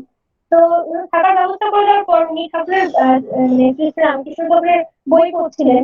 পড়তে পড়তে হঠাৎ করে তিনি একটি পড়া লক্ষ্য করলেন যে রামকৃষ্ণ ঠাকুর একটি বইয়ে লিখেছেন যে এই জন্মেই আর সবকিছু দিয়ে গেলাম না, যদি সবকিছু দিয়ে যাই তাহলে তো আর পরে আশা হবে না, তাই বাকিটা এই জন্মে আর দিয়ে গেলাম না, বাকিটা পরের জন্মে দেবো, এরকম একটি কথা রামকৃষ্ণ ঠাকুর লিখেছেন বইয়ের মধ্যে। তো ওই লেখা দেখে উনি তখন ভাবছেন যে তার মানে রামকৃষ্ণ ঠাকুর পরের জন্মে আবার আবার তিনি মানে ভূমিষ্ঠ হয়েছিলেন, তিনি আবার অন্য কোনো রূপে এসেছিলেন। তাহলে আমি তো উনি যেই রূপে এসেছেন তারই দীক্ষা নেব। তাহলে আমাকে এখন জানতে হবে যে উনি কি রূপে মানে তিনি আবার কি রূপে এসেছিলেন, তিনি কোথায় আবার জন্মগ্রহণ করেছিলেন, আমাকে সেটা জানতে হবে। তখন স্বামীজিকে জিজ্ঞাসা করছেন যে আহ আপনি আমাকে ঠিকানাটা দিন, আপনি আমাকে সেই খোঁজটা দিন যে আহ কোথায় উনি আবার পরের জন্য আবার কোথায় জন্মগ্রহণ করেছেন, তিনি কি রূপে এসেছিলেন, আমি যেতে চাই সেখানে, আমি আমি সেখানে গিয়ে দীক্ষা গ্রহণ করতে চাই। তখন স্বামীজি বলছেন যে আমি তো জানি না, আমি তো সেটা বলতে পারবো না, তুমি অন্য কারোর কাছে খোঁজ নেওয়ার চেষ্টা করো, আমি তো সেটা বলতে পারবো না। তখন উনি খুব মন খারাপ করলেন, উনি মন খারাপ করে ভাবছেন যে আহ আমি তাহলে ঠাকুরের খোঁজ পেলাম না, ঠাকুর আবার কোথায় এসেছিলেন আমি জানতে পারলাম না। তখন এই মন খারাপ করে তিনি তখন মানে গঙ্গার ধারে বসে তখন সে জলের মধ্যে পাথর মানে ছোট ছোট পাথর ছুঁড়ছেন। পাথর ছুঁড়ে ছুঁড়ে দেখছেন যে কোথায় সব থেকে বেশি খাদ আছে, কোথায় সব থেকে বেশি জলের গভীরতাটা কোথায়। মানে সে গঙ্গার জলে তিনি পাথর ফেলে ফেলে দেখছেন জলের গভীরতাটা কোথায় সব থেকে বেশি, যেখানে গভীরতা বেশি থাকবে আমি সেখানেই ডুব দেবো। মানে উনি তখন আর বেঁচে থাকতে চাইছেন না, উনি ভাবছেন যে আমি আমি এই মুহূর্তে আমার জীবন ত্যাগ করবো, কারণ আমি যখন জানতেই পারলাম না তাহলে আমি আমি এখন আর বেঁচে থেকে আমার কি হবে, আমি মরে যাবো, এরকম ভাবছেন।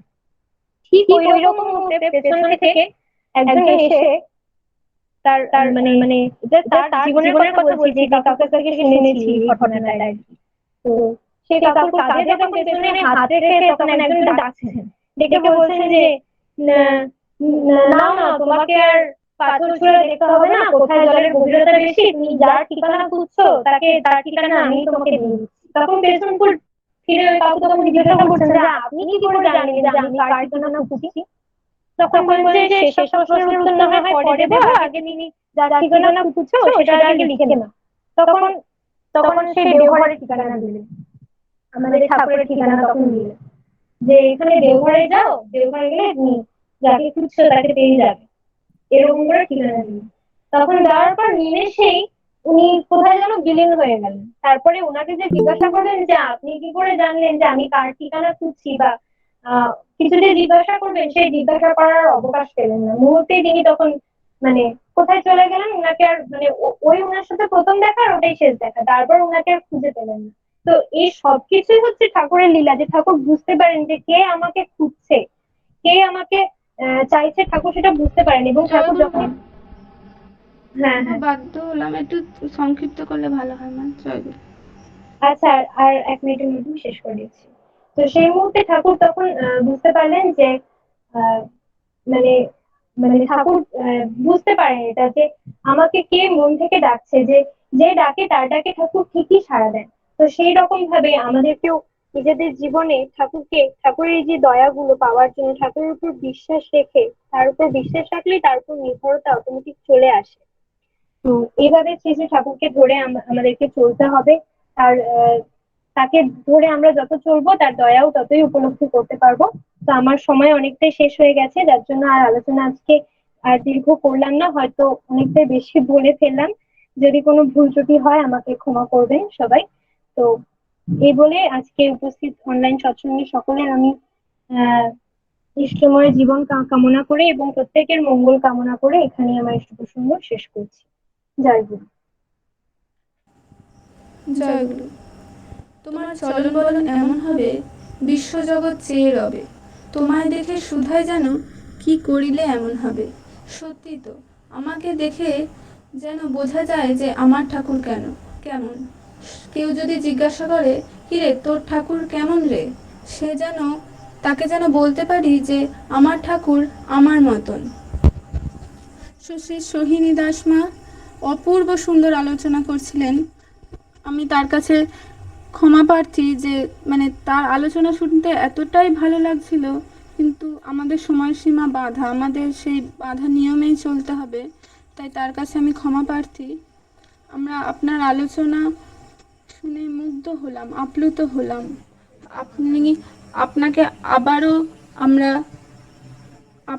আপনার আলোচনা আমরা আবার শুনবো এই প্রার্থনা করি।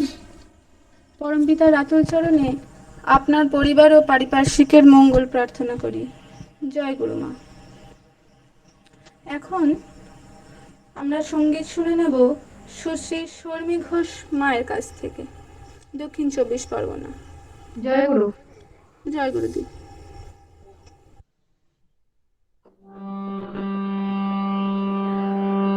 তুমি ভালোবেসে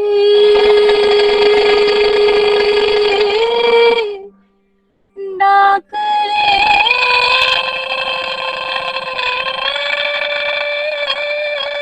মরে আজ সকালে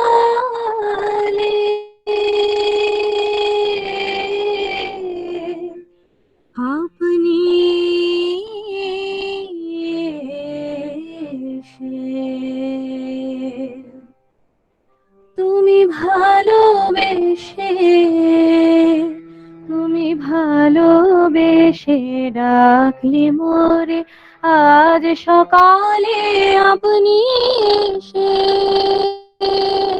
তুমি ভালোবেসে, তুমি ভালোবেসে ডাকলে মোরে আজ সকালে আপনি এসে, পূব গগনে রবি তখন জেগে, রঙে রঙে ভরল আকাশ রঙের বাগে, পূব গগনে রবি তখন জেগে, রঙে রঙে ভরল আকাশ রঙের বাগে, পূবের হাওয়া গান শোনালো কোন সে আবেশে, পূবের হাওয়া গান শোনালো কোন সে আবেশে, তুমি ভালোবেসে, তুমি ভালোবেসে ডাকলে মোরে আজ সকালে আপনি এসে।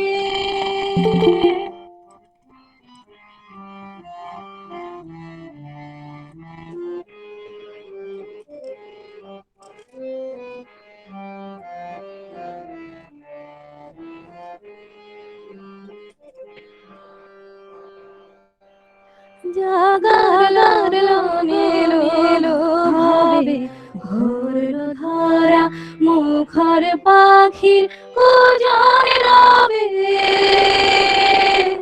যাবার লগন এলো ভাবে ভরলো ধরা মুখর পাখির কুজন রবে, আমায় তুমি পূর্ণ করে পরম স্নেহে রাখলে ধরে, আমায় তুমি পূর্ণ করে পরম স্নেহে রাখলে ধরে, বুঝে গেলাম সাথী রবে দিনের শেষে, বুঝে গেলাম সাথী রবে দিনের শেষে, তুমি ভালোবেসে, তুমি ভালোবেসে ডাকলে মোরে আজ সকালে আপনি এসে, আজ সকালে আপনি এসে, আজ সকালে আপনি এসে। জয় গুরু। জয় গুরু দিদি, জয় গুরু দিদি, জয় গুরু। তোমার গান সবসময় কিন্তু খুবই সুন্দর গাও, খুব অপূর্ব গাও, সেটা নিয়ে নতুন করে বলার আর কিছু নেই। সবসময় তুমি ভক্তি ভাব করে গাও, তাই আমি তোমার ও তোমার পরিবার পারিপার্শ্বিক মঙ্গল কামনা করি। জয় গুরু দিদি, জয় গুরু, জয় গুরু। আমরা আরেকটি সঙ্গীত শুনবো। আমাদের মধ্যে আছেন তুরমান থেকে শ্রী মনীষা মামা। জয় জয় গুরু, জয় গুরু মা। সবাইকে আমার আনন্দিত জয় গুরু।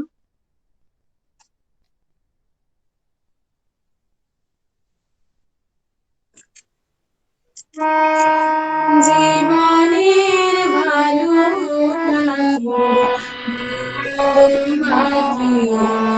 জানো কে, জীবনের ভালো জানো কে,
জয় গুরু জয় গুরু জয় গুরু জয় গুরু। অপূর্ব সুন্দর শুনে নিলাম আমরা সুশ্রী মনীষা তোমার কাছ থেকে। আজ বলতে ইচ্ছা করছে ঠাকুরের দয়ায় আমরা গোটা বিশ্ব এক জায়গায়, যেখানে সাধারণ মানুষ হয়তো সোশ্যাল ডিসটেন্স মেনটেন করছে, সেখানে আমরা গোটা পৃথিবী জুড়ে আমরা সৎসঙ্গে জয়গান দিয়ে যাচ্ছি, আনন্দ করে যাচ্ছি। আমরা এইভাবে যেন তাকে নিয়ে আনন্দ করতে থাকি, তাকে নিয়ে বেঁচে বেড়ে উঠি। আমি সুশ্রী মনীষা দত্ত মায়ের পরিবার এবং পারিপার্শ্বিকের মঙ্গল প্রার্থনা করি পরম পিতার আতুল চরণে। জয় গুরু মা। জয় গুরু। জয় গুরু। আমরা পরপর দুটি সঙ্গীত শুনে নিলাম। এখন আমরা ইষ্ট প্রসঙ্গ শুনব সুশ্রী সুনয়না দাস মা কাছ থেকে, মেদিনীপুর থেকে। জয় গুরু। জয় গুরু মা। আমার যদি কথা কাটতে, কারণ আমার এখানে সন্ধ্যার পর থেকে একটু নেটওয়ার্কের প্রবলেম হয়, যদি আমার নেটওয়ার্ক মানে কথাটা না আসে আমাকে একটু বলবেন। জয় গুরু। আমার জীবন দেবতা পরম প্রেমময় শ্রী শ্রী ঠাকুরের চরণে জানাই শতকোটি প্রণাম। তারই লীলা সঙ্গিনী জগৎ জননী শ্রী শ্রী বড়মার চরণে জানাই শতকোটি প্রণাম। পরম পূজ্যপাদ আচার্যদেব শ্রী শ্রী বরদার চরণে জানাই শতকোটি প্রণাম। বর্তমান সংখ্যাচার্য আচার্যদেব শ্রী শ্রী দাদার চরণে জানাই শতকোটি প্রণাম। গুরু পরিবারের প্রত্যেকের চরণে জানাই আমার শতকোটি প্রণাম। এবং আজকের এই সৎসঙ্গে উপস্থিত প্রত্যেককে আমার আন্তরিক আনন্দিত জয়গুরু জানাচ্ছি। আমি বলতে সেরকম ভাবে অভ্যস্ত নই, অত সুন্দর করে গুছিয়ে সেভাবে বলতে পারি না, তবুও এখানে যারা রয়েছেন আয়োজকরা তারা আমাকে বলতে বলেছেন, তাই আমার ক্ষুদ্র বুদ্ধিতে ধ্যান ধারণায় যেটুকু আসে আমি সেটুকু বলার চেষ্টা করছি। আমি অভিভূত হয়ে শুনছিলাম আমার পূর্ববর্তী মায়ের আলোচনা, কি অপূর্ব সাধারণ ভঙ্গিতে তিনি আলোচনা করলেন, সাবলীল ভঙ্গিতে অপূর্ব। আমার ঠিক আলোচনাটা শুনতেই হঠাৎ একটা কথা মনে আসলো, সেটাই আমি বলছি। ইদানিং খুব দেখি এই যুবতী সম্মেলন যেটা খুব চলছে, আমরা সৎসঙ্গ হতো, মাতৃ সম্মেলন হতো, শিশু সৎসঙ্গ হতো, যুব সৎসঙ্গ হতো, কিন্তু যুবতী সম্মেলন এটা খুব একটা মানে হয়তো হতো, কিন্তু আমার খুব একটা শোনা ছিল না যে যুব সম্মেলন হতো, তবে যুবতী সম্মেলন কেন? এবং ইদানিং এটা খুব হচ্ছে। তো কেন হচ্ছে, মানে এটার প্রয়োজনীয়তা কি? কারণ সৎসঙ্গ যেখানে সবার উপস্থিত থাকবে, সবাই আমরা শিখতে যাই। আলাদা করে মাতৃ সম্মেলন, মায়েদের সম্মেলন, যেখানে আমরা মায়েরা উপস্থিত থাকি, আমাদের জীবনটা আর পাঁচটা ছকের থেকে একটু আলাদা, আমরা সেখানে শিখি যে ঠাকুর কি বলে গেছেন। যুব সম্মেলন যেখানে ইয়াং জেনারেশন তারা শেখে। শিশু সৎসঙ্গ একদম ছোট্ট বাচ্চারা, তারা কি করে ঠাকুরের হয়ে ওঠে। তো যুবতী সম্মেলন আলাদা করে কেন? আমি আমার পূর্ববর্তী মায়ের আলোচনা শুনে আমি এই প্রশ্নের উত্তরটা আজকে পেলাম যে মাতৃ সম্মেলনে আমরা যারা অবিবাহিত মায়েরা থাকি, কম বয়সীরা, টিনেজার্সরা তারা থাকি, তারা আলোচনা মাঝে সাঝে করি, গান ঠান করি। তো সেখানেও আমরা শিখি, সেখানে যেহেতু আমাদের আরো বড়রা থাকেন তাদের কাছ থেকে আমরা শিখি, জানি। সেখানে একটা আলোচনার একটা অন্যরকম ভঙ্গি থাকে। সেখানে শেখানো হয় সংসারটাকে কি করে সুন্দর করা হয়, সন্তান পালন কি করে করা হয়, সংসার পরিবারের সবাইকে কি করে ভালো রাখা হয়, এগুলো ইত্যাদি ইত্যাদি শিখি। নারীর চলন বলন কেমন হবে, অল ওভার একটা আমরা সেখানে একটা নিদর্শন পাই। তো একটা মাকে ট্রেনিং দেওয়া হয় যে সে একটা সংসারে সুসন্তান কি করে আনবে। তো সেটা মাতৃ সম্মেলনে আমরা শুনছি যে সন্তান কি করে মানুষ করব, এটা সেটা। তারপর আসে শিশু সৎসঙ্গ, যখন একদম বাচ্চা শিশু সৎসঙ্গ কেন? তার কারণটা হচ্ছে ঠাকুর নারী নীতিতেই বলেছেন যে তোমার সন্তানকে 10 বছরের মধ্যে, 8 থেকে 10 বছর, তার মধ্যে তুমি তাকে যা শিখিয়ে দেবে সেটাই তার ভবিষ্যৎ জীবনকে নিয়ন্ত্রিত করবে। তো সেখানেই আমার মনে হয় যে শিশু সৎসঙ্গের সার্থকতা, যে এইটুকুটুকু ছোট্ট ছোট্ট বাচ্চা যারা আলোচনা করে তাদেরকে তাদের বাবা মারা শিখিয়ে দেয় যে বাবু এইরকম করে করে বলবে। আমি দীক্ষা নিয়েছি, আমি এখনো দীক্ষা নিইনি, আমি ঠাকুরের ইষ্টভৃতি করি, প্রার্থনা করি, সকালে থানকুনি পাতা খাই, থানকুনি পাতা খেলে এই হয় সেই হয়, বিভিন্ন জায়গায় আমি শুনি এবং ভীষণ ভালো লাগে যে ছোট্ট ছোট্ট বাচ্চারা খুব সুন্দর করে বলে। তাদেরকে এই বয়স থেকে তাদের বাবা মারা ঠাকুরের ইষ্ট পথে তাদের পরিচালিত করে। তো পুরুষ এবং নারী তাদের জীবনটা সম্পূর্ণ আলাদা। যখন আমরা ছোট থাকি, একদম শিশু থাকি, তখন কিন্তু এই ডিস্টেন্সটা খুব একটা বোঝা যায় না। কিন্তু যখন ওই 10 ক্রস করলাম বা 12 ক্রস করলাম, টিন এজে পৌঁছালাম, বয়ঃসন্ধিকাল, সেই সময় থেকে কিন্তু একটা ছেলের প্রকৃতি এবং একটা মেয়ের প্রকৃতি আলাদা হয়ে যায়। তাদের চিন্তা ভাবনা, আচার আচরণ, পছন্দ অপছন্দ সবকিছু কিন্তু ভিন্ন রূপ পায়। এবং আমার এটা মনে হয় যে 10 বছরের আগে, 8-10 বছরের মধ্যে যখন আমরা শিশুকালে থাকি, তখন আমাদের জীবনটা কিন্তু আমাদের বাবা মারাই বেশিরভাগ ক্ষেত্রে নিয়ন্ত্রণ করেন যে এটা করো না বাবু, এটা করো, এটা এইভাবে করতে হয়, ওটা ওভাবে করতে হয়, এবং আমরা সেটা করি, সেইভাবেই করি। তারপরের যে স্টেজটা আসে 10-11-র পরে, সেই সময় থেকে কি হয়, আস্তে আস্তে আমরা বড় হচ্ছি, পরিবেশটাকে আরো ভালো করে জানছি, শিখছি, তখন আমাদের মধ্যে একটা এক্সপ্লোর করার একটা চিন্তা ভাবনা আসে যে আমরা নতুন কিছু শিখবো, নতুন কিছু জানবো, নিজের মতো করে এবার আমরা প্রকৃতিটাকে দেখবো, পরিবেশের মধ্যে মিশবো। এবং ঠাকুরের এটাই বলা আছে যে যখন একজন নারী সেই স্টেজটাতে পৌঁছয়, যখন সে তার নিজের বিচার বুদ্ধি দিয়ে সবকিছু বুঝতে পারে, প্রকৃতিও কিন্তু তাকে সেই সুযোগটা দেয়। তো এবারে বিষয়টা আসছে যে এখানে ঠাকুর ধরার প্রয়োজনীয়তা কেন? কারণ আজকালকার সমাজ, আমার পূর্ববর্তী মা খুব ভালো করে বললেন, তার কথাতেই আমি বলছি যে আজকালকার এই যে সমাজ, আমরা সমাজে কি হচ্ছে তা দেখতে পাচ্ছি। আমরা নিজেদেরকে আধুনিক বলি, যে আধুনিক সমাজে আমরা পদার্পণ করেছি, আমরা ব্যস্ততম জীবন, অনেক অনেক বিষয় উন্নতি লাভ করছি, আমরা স্বাধীন হয়েছি। ঠাকুর বলছেন স্বাধীন মানে কি, স্বয়ের অধীন, অর্থাৎ নিজের অধীন। প্রকৃতপক্ষে কি সত্যি আমরা নিজেদের অধীনে থাকতে পারছি না। কিন্তু যত আমরা মডার্নিজম নিজের মধ্যে আনতে চাইছি, মডার্ন হতে চাইছি, ততই কি হচ্ছে, আমরা নিজের অধীনে থাকছি না, আমরা আমাদের প্রবৃত্তির অধীনে হয়ে পড়ছি।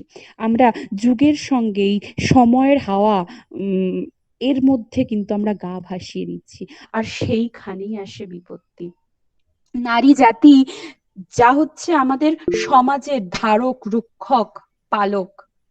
একজন মা কিন্তু পারে সবকিছুকে সুন্দর করে তুলতে, আবার একটা মাই কিন্তু একজন পারে সে সবকিছুকে নষ্ট করে দিতে। এবং সেই মা, একজন মা তৈরি হওয়া, আজকে আমি অনুষ্ঠানের উপরে দেখলাম যে মেয়েই তো মা, এটা যদি একটা বইও রয়েছে, কিন্তু এই জিনিসটা আমার খুব নজরে আসতো যে মেয়েই তো মা। কথাটা আমার খুব ভালো লাগে সবসময়, যে সত্যি একজন মেয়েই কিন্তু মা হয়, পরবর্তীকালে মা হয়ে ওঠে। বাই বার্থ শুধু মানে যে আমি একটা সন্তানের জন্ম দিলাম তাহলেই কিন্তু মা হচ্ছি, সেটা কিন্তু না। মা, মাতৃভাবটা আমার হৃদয়ের মধ্যে আসছে, সেইটা হচ্ছে আসল প্রকৃত মা হওয়া। তো সেইটা কখন আসবে? যখন নারায়ণীদের প্রথম বাণীতেই ঠাকুর বলছেন তোমার চাল চলন আচার ব্যবহার এমন হবে যে পুরুষ জনসাধারণ তোমাকে মা আমার, জননী আমার বলে। তাই আমাদের আচরণটা সেই রকম হতে হবে, এবং তার সূত্রপাতটা হয় এই টিনেজার্স, এই যুবতী কালে। তাই এই সময়টাকে যদি আমরা সুন্দর করে বেঁধে রাখতে পারি, বেঁধে রাখা ইন দ্য সেন্স আমি ইষ্ট কেন্দ্রিক হয়ে চলতে পারি, আমি আমার নিজের অধীনে থাকতে পারি, তাহলেই কিন্তু আমি জীবনে এগিয়ে যেতে পারবো। সেটা কিভাবে হবে? সেটার পদ্ধতি হচ্ছে সেই ঠাকুরের বলে দেওয়া। ঠাকুর, আমার সত্যি ভাবতে ভালো লাগে যে আমরা এমন একজন গুরুকে ধরেছি যিনি জীবনের এমন কোনো দিক নেই যেটা তিনি বলেননি। প্রত্যেকটা দিক তার বলা, প্রত্যেকটা দিক তিনি মানে আমাদের করে করিয়ে দেখিয়ে গেছেন। ঠাকুরের জীবন, ঠাকুর দাদা বলে গেছেন যে ইয়াং মেয়েদের কিরকম কিরকম চলতে হয়, ঠিক বড় মার জীবনে কিন্তু আমরা ঠিক সেরকম ভাবেই দেখতে পাই। বাবা মারা বলেন যে আজকালকার যদিও কথাটা খুব নেগেটিভ সেন্সে, বাট আমার মনে হলো যে এই সময়টা হয়তো আমি জানি না কে কেমন ভাবে নেবেন। অনেক সময় অনেক জায়গায় শুনতে পাই যে বাবা মারা বলেন যে মেয়েরা আমার মেয়ে বাড়ির সেরকম কাজকর্ম তো করতে পারে না, আসলে পড়াশোনার খুব চাপ থাকে, তো এটা সেটা এরকম করে বলেন। কিন্তু ঠাকুর শিখিয়ে গেছেন যে পড়াশুনো, গান বাজনা সবকিছুর সাথে সাথে ঘরের কাজে সাহায্য করা। তাই আস্তে আস্তে যখন মেয়ে আমার বড় হচ্ছে, তাকে আস্তে আস্তে মায়ের উচিত যে তাকে বাড়ির আস্তে আস্তে দুটো কাজ শেখানো, সে বাড়িটাকে সুন্দর করে সামলাতে পারে। পরবর্তী জীবনে তাকে সুন্দর সুন্দর করে একটা সংসার করতে তাকে ওই সময় থেকে শেখানো। নারীতে আমরা পড়েছি যে কুমারী মেয়েদের উচিত পিতার প্রতি শ্রদ্ধাপন্ন হওয়া। আমি যখন ছোট ছিলাম আমাকে ছোটবেলা থেকে এটা করানো হতো। তখন আমি একদমই ছোট থাকাকালীন যে আমার বাবা যখন বাইরে থেকে আসতেন তখন ওই বাবার কাছে এক গ্লাস জল দেওয়া, বাবা যখন বেরিয়ে যাচ্ছেন ব্যাগটা দেওয়া, বাবা যখন জুতোটা পরছেন হাতে একটু জল দেওয়া, এগুলো হতো। খুব সিম্পল কিন্তু কাজ, কিন্তু ওটা আমি করতাম। যদিও সেই জিনিসটার মধ্যে আমার কোনো প্রশ্ন আসেনি, কিন্তু মানে কথার পরিপ্রেক্ষিতে আমি কথাটা বলছি যে আমাকে ছোটবেলা থেকে এগুলো শেখানো হয়েছিল যে এইগুলো তুমি করবে, বাবা যখন বেরোবে এটা করবে, বাবা যখন বাজার যাবে বাজারের ব্যাগটা এগিয়ে দেবে, বাবা যখন বাজার থেকে ফিরবেন তখন ব্যাগটা তুমি সাথে নেবে। বাবাকে খেতে দেওয়া, মা বেড়ে দেন, দিয়ে আমাকে বলেন যে খেতে দিতে। তো এটা ছোটবেলা থেকে হয়ে আসছে, কখনো যদিও প্রশ্ন ওঠেনি। কিন্তু যখন আস্তে আস্তে বড় হচ্ছি, ঠাকুরের বইপত্র পড়ছি, তখন দেখলাম যে ঠাকুর কেন বলে গেছেন যে পিতার প্রতি অনুরক্তি রাখতে। কেন? কারণ পিতা এবং পতি দুটোই আসছে পিত ধাতু থেকে। দুটো ধাতুগত উৎস কিন্তু একই। আমরা যদি প্রত্যেকটা শব্দের ধাতুগত উৎসকে ব্যাখ্যা করতে যাই তাহলেই আমরা বুঝতে পারবো যে সেই শব্দের মধ্যে ঠাকুর কি বলতে চেয়েছেন। এইটাই ঠাকুরের প্রত্যেকটা কথা এইভাবেই আসে। তো পিতা এবং পতির মধ্যে তফাৎ একটা জায়গাতে, যে পতির কাছ থেকে আমি সন্তান পেতে পারি যেটা পিতার কাছ থেকে পেতে পারি না। বাকি কিন্তু সমস্ত ক্যারেক্টারিস্টিক সেম। তাই যদি একজন মেয়ে তার পিতার প্রতি শ্রদ্ধাপন্ন হয়, পিতাকে ভালোবেসে চলে, তাকে মেনে চলে, তাহলে সে পরবর্তীকালে গিয়ে তার স্বামীর প্রতিও শ্রদ্ধাপন্ন হবে। একটা মেয়ে তার স্বামীর মধ্যে তার পিতার ঝলক দেখতে চায়, যে আমার বাবাকে আমি যেরকম ভাবে দেখেছি আমার স্বামীর মধ্যেও যেন সেইগুলোই আসে। এবং এই বয়স সন্ধি কালে যখন মহিলারা, যখন মেয়েরা গর্ভধারণক্ষম হয়, প্রকৃতি কিন্তু তাদেরকে সেই জিনিসগুলো দেয়, সেই শিক্ষাগুলো দেয়, সে কিন্তু আস্তে আস্তে বিচার করতে আরম্ভ করে। তাই এই সময় থেকে আমাদেরকে ঠাকুরকে নিয়ে চলতে হবে, তার বইপত্র পড়া, তিনি কি বলতে চেয়েছেন, তিনি আমাদের বেঁধে দিয়েছেন, তার দেওয়া পঞ্চনীতি, দশবিধ সংস্কার সবকিছু তিনি দিয়ে গেছেন।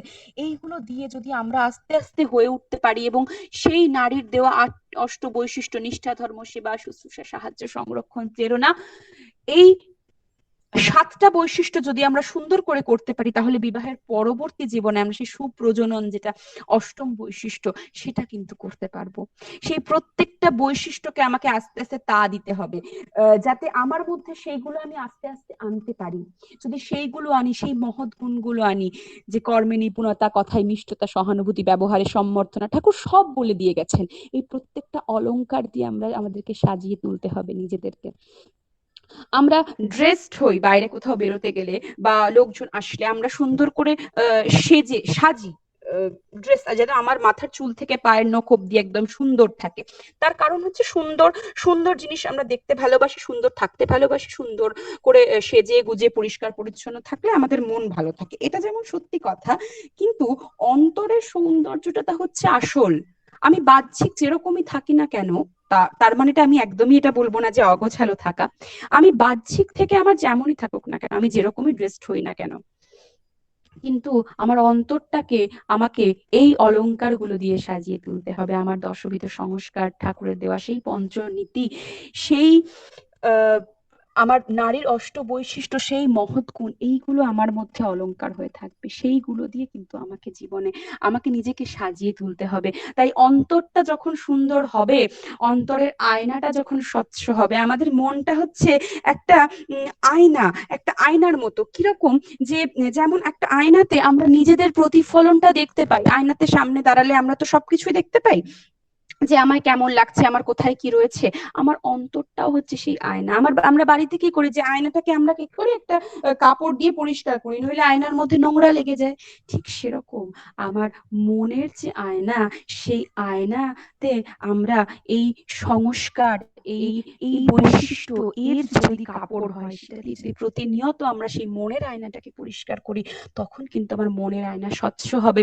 এবং মনের আয়না যখনই স্বচ্ছ হবে, তখন তার মধ্যে অবস্থিত, আমার অন্তরের মধ্যে অন্তরস্থিত রয়েছেন কে, সেই পরম পিতা, সেই পরম দয়াল, যিনি আমার জীবন সর্বস্ব, যিনি আমার জীবনের সবকিছু, তিনি অন্তরে বাস করেন। তাই মনের আয়না যখন স্বচ্ছ হবে, সেই মনের আয়নার মধ্যে আমরা তাকে দেখতে পাবো, আমার প্রতিফলনে আমি তাকে দেখতে পাবো। তখন হবে আমার নারী জীবনের সার্থকতা। তাই নারী জীবনের সার্থক যদি হতে হয়, একদম গোড়া থেকে শুরু করতে হবে, একদম যুবতী সময় থেকে শুরু করতে হবে। এবং এই সময় থেকে আমাদের ইষ্ট কেন্দ্রিক হয়ে চলতে হবে, ইষ্টকে নিয়ে চলতে হবে। তাকে নিয়ে যদি আমরা জীবনটাকে শুরু করি, আমাদের ভবিষ্যৎ জীবনটাও ঠিক সেরকমই হয়ে উঠবে। আর আরেকটা কথা, আমার আগের মা বললেন যে করো হও পাও, এর সাথে একটা কথা আছে যে ধরো করো হও পাও। কথাটা আসলে কমপ্লিট এটা। সবার আগে আমাকে তাকে ধরতে হবে, এবং ধরার মতো করে কিন্তু ধরতে হবে।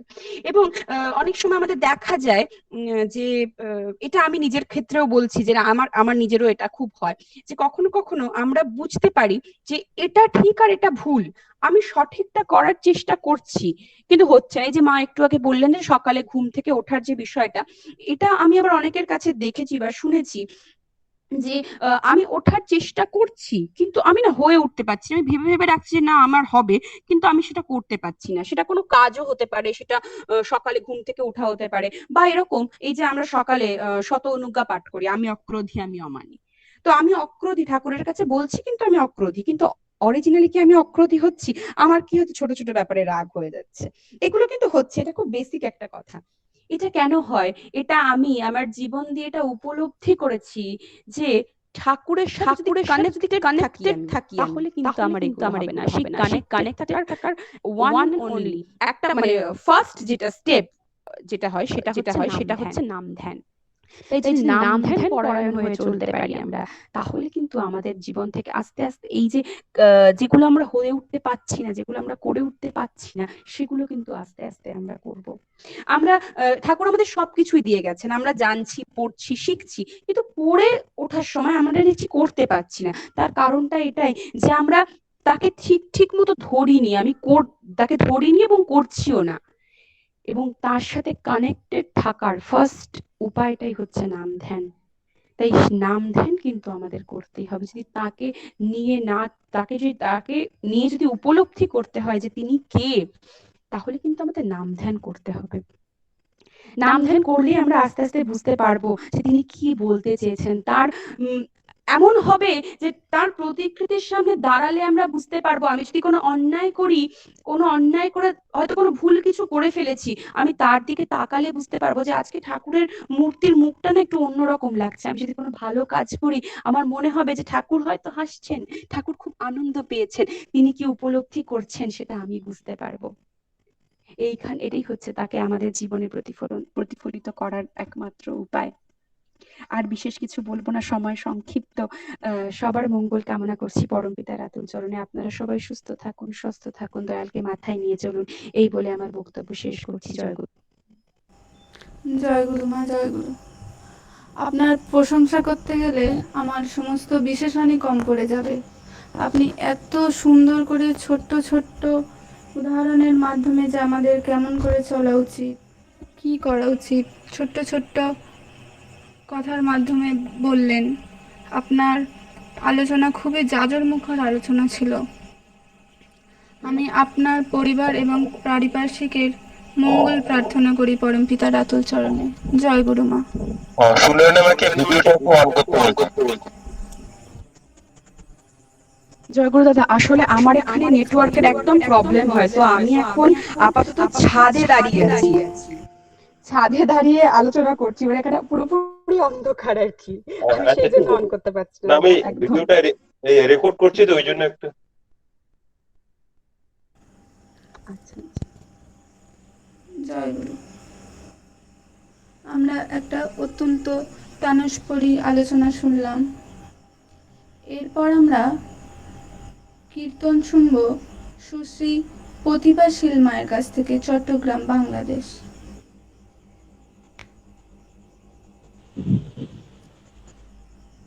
জয় গুরু। জয় জয়।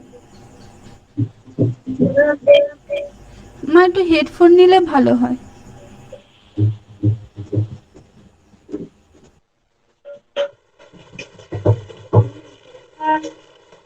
আসলে এখানে নেটওয়ার্কের খুব প্রবলেম, তো তাই হেডফোন দিলে একটু প্রবলেম হয়। ঠিক আছে, ঠিক আছে। হ্যাঁ মা, ঠিক আছে। আচার্যদেবের লেখা একটি কীর্তন করার চেষ্টা করছি।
শোনা যাচ্ছে না, একটু বলে দাও।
জয় গুরুমা।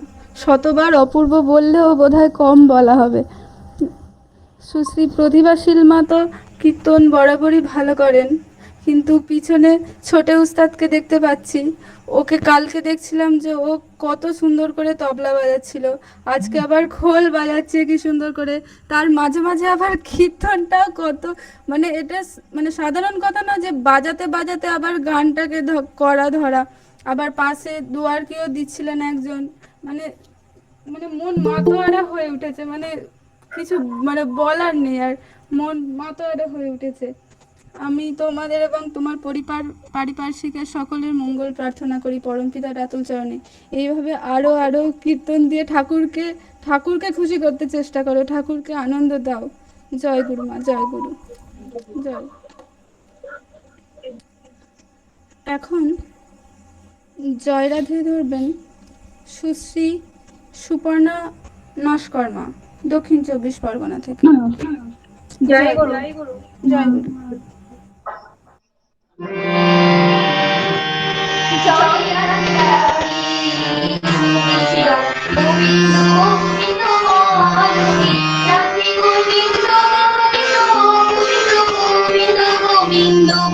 সারা রাখুনি জয় রাধে রাধে কৃষ্ণ কৃষ্ণ গোবিন্দ গোবিন্দ হরে সারণি মন কমল চাতুরি মদনি মধু হরি হরি হরি রাম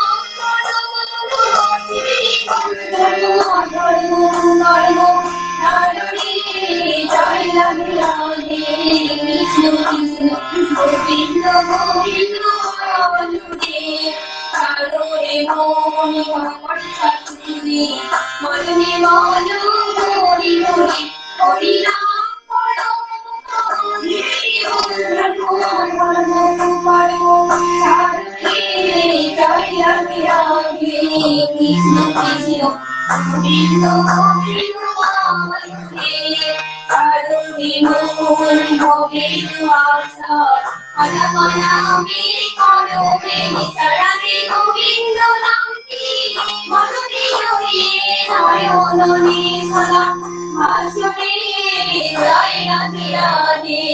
কৃষ্ণ কৃষ্ণ গোবিন্দ গোবিন্দ হরে রাধে গোবিন্দ গোবিন্দ গোবিন্দ গোবিন্দ গোবিন্দ হরে সারা রাখুনি জয় রাধে রাধে কৃষ্ণ কৃষ্ণ গোবিন্দ গোবিন্দ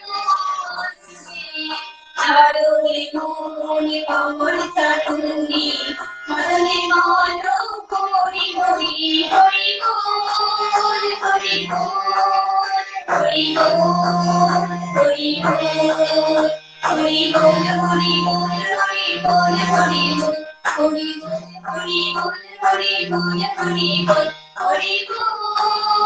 হরি বল হরি বল হরি বল হরি বল হরি নাম পরম গিরি ভগবান ধর্ম পরম সারণি জয় রাধে রাধে কৃষ্ণ কৃষ্ণ গোবিন্দ গোবিন্দ হরে সারণি মন ভবের আশা মনমনামি করুণি সারা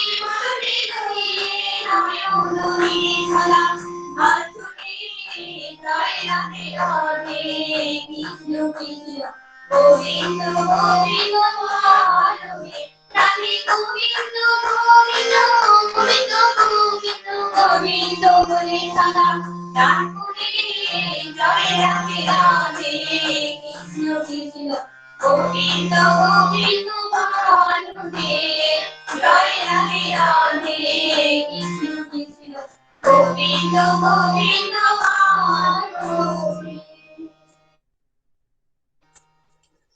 জয় গুরু। জয় গুরু। আমি এবং পারিপার্শ্বিক মঙ্গল প্রার্থনা করি। আমরা আজকের এই সম্মেলনের একদম শেষ পর্বে এসে পৌঁছেছি। এখন আমাদের এই মানুষ সম্মেলন ঘোষণা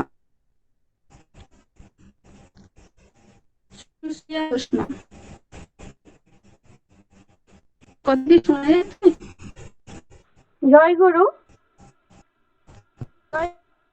হ্যাঁ, আমি ধ্বনি দিচ্ছি, তাহলে আপনি একটু প্রতিধ্বনি দিয়ে দিন। হ্যাঁ, জয়। বন্দে পুরুষোত্তমম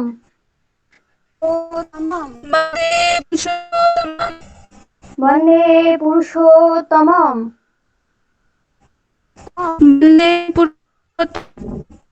বন্দে পুরুষোত্তমম বন্দে পুরুষোত্তমম। পরম প্রেমময় শ্রী শ্রী ঠাকুর অনুকূল চন্দ্র জি কি জয়। জয়। পরম প্রেমময় শ্রী শ্রী ঠাকুর অনুকূল চন্দ্র জি কি জয়। জয়। পরমারাধ্যা জগৎ জননী শ্রী শ্রী বড় মা কি জয়। পরমারাধ্যা জগৎ জননী শ্রী শ্রী বড় মা কি জয়। পরম পূজ্য পাদ শ্রী শ্রী বড় দাদা কি জয়। পরম পূজ্য পাদ শ্রী শ্রী বড় দাদা কি জয়। পরম পূজ্য পাদ আচার্যদেব শ্রী শ্রী দাদা কি জয়। পরম পূজ্য পাদ আচার্যদেব শ্রী শ্রী দাদা কি জয়। সৎ সঙ্গ কি জয়। সৎ সঙ্গ কি জয়। বন্দে পুরুষোত্তমম বন্দে পুরুষোত্তমম। বন্দে আর্য প্রীতিম বন্দে আর্যকীর্তিম। বন্দে মাতৃবর্গান বন্দে মাতৃবর্গম। বন্দে অহং কৃষ্টি দৈবতম বন্দে অহং কৃষ্ণদৈবতম। যুগ কল্কি অবতার পরম দয়াল পরম প্রেমময় শ্রী শ্রী ঠাকুর অনুকূল চন্দ্র জি কি জয়। জয় গুরু সবাইকে। জয় গুরু সবাইকে।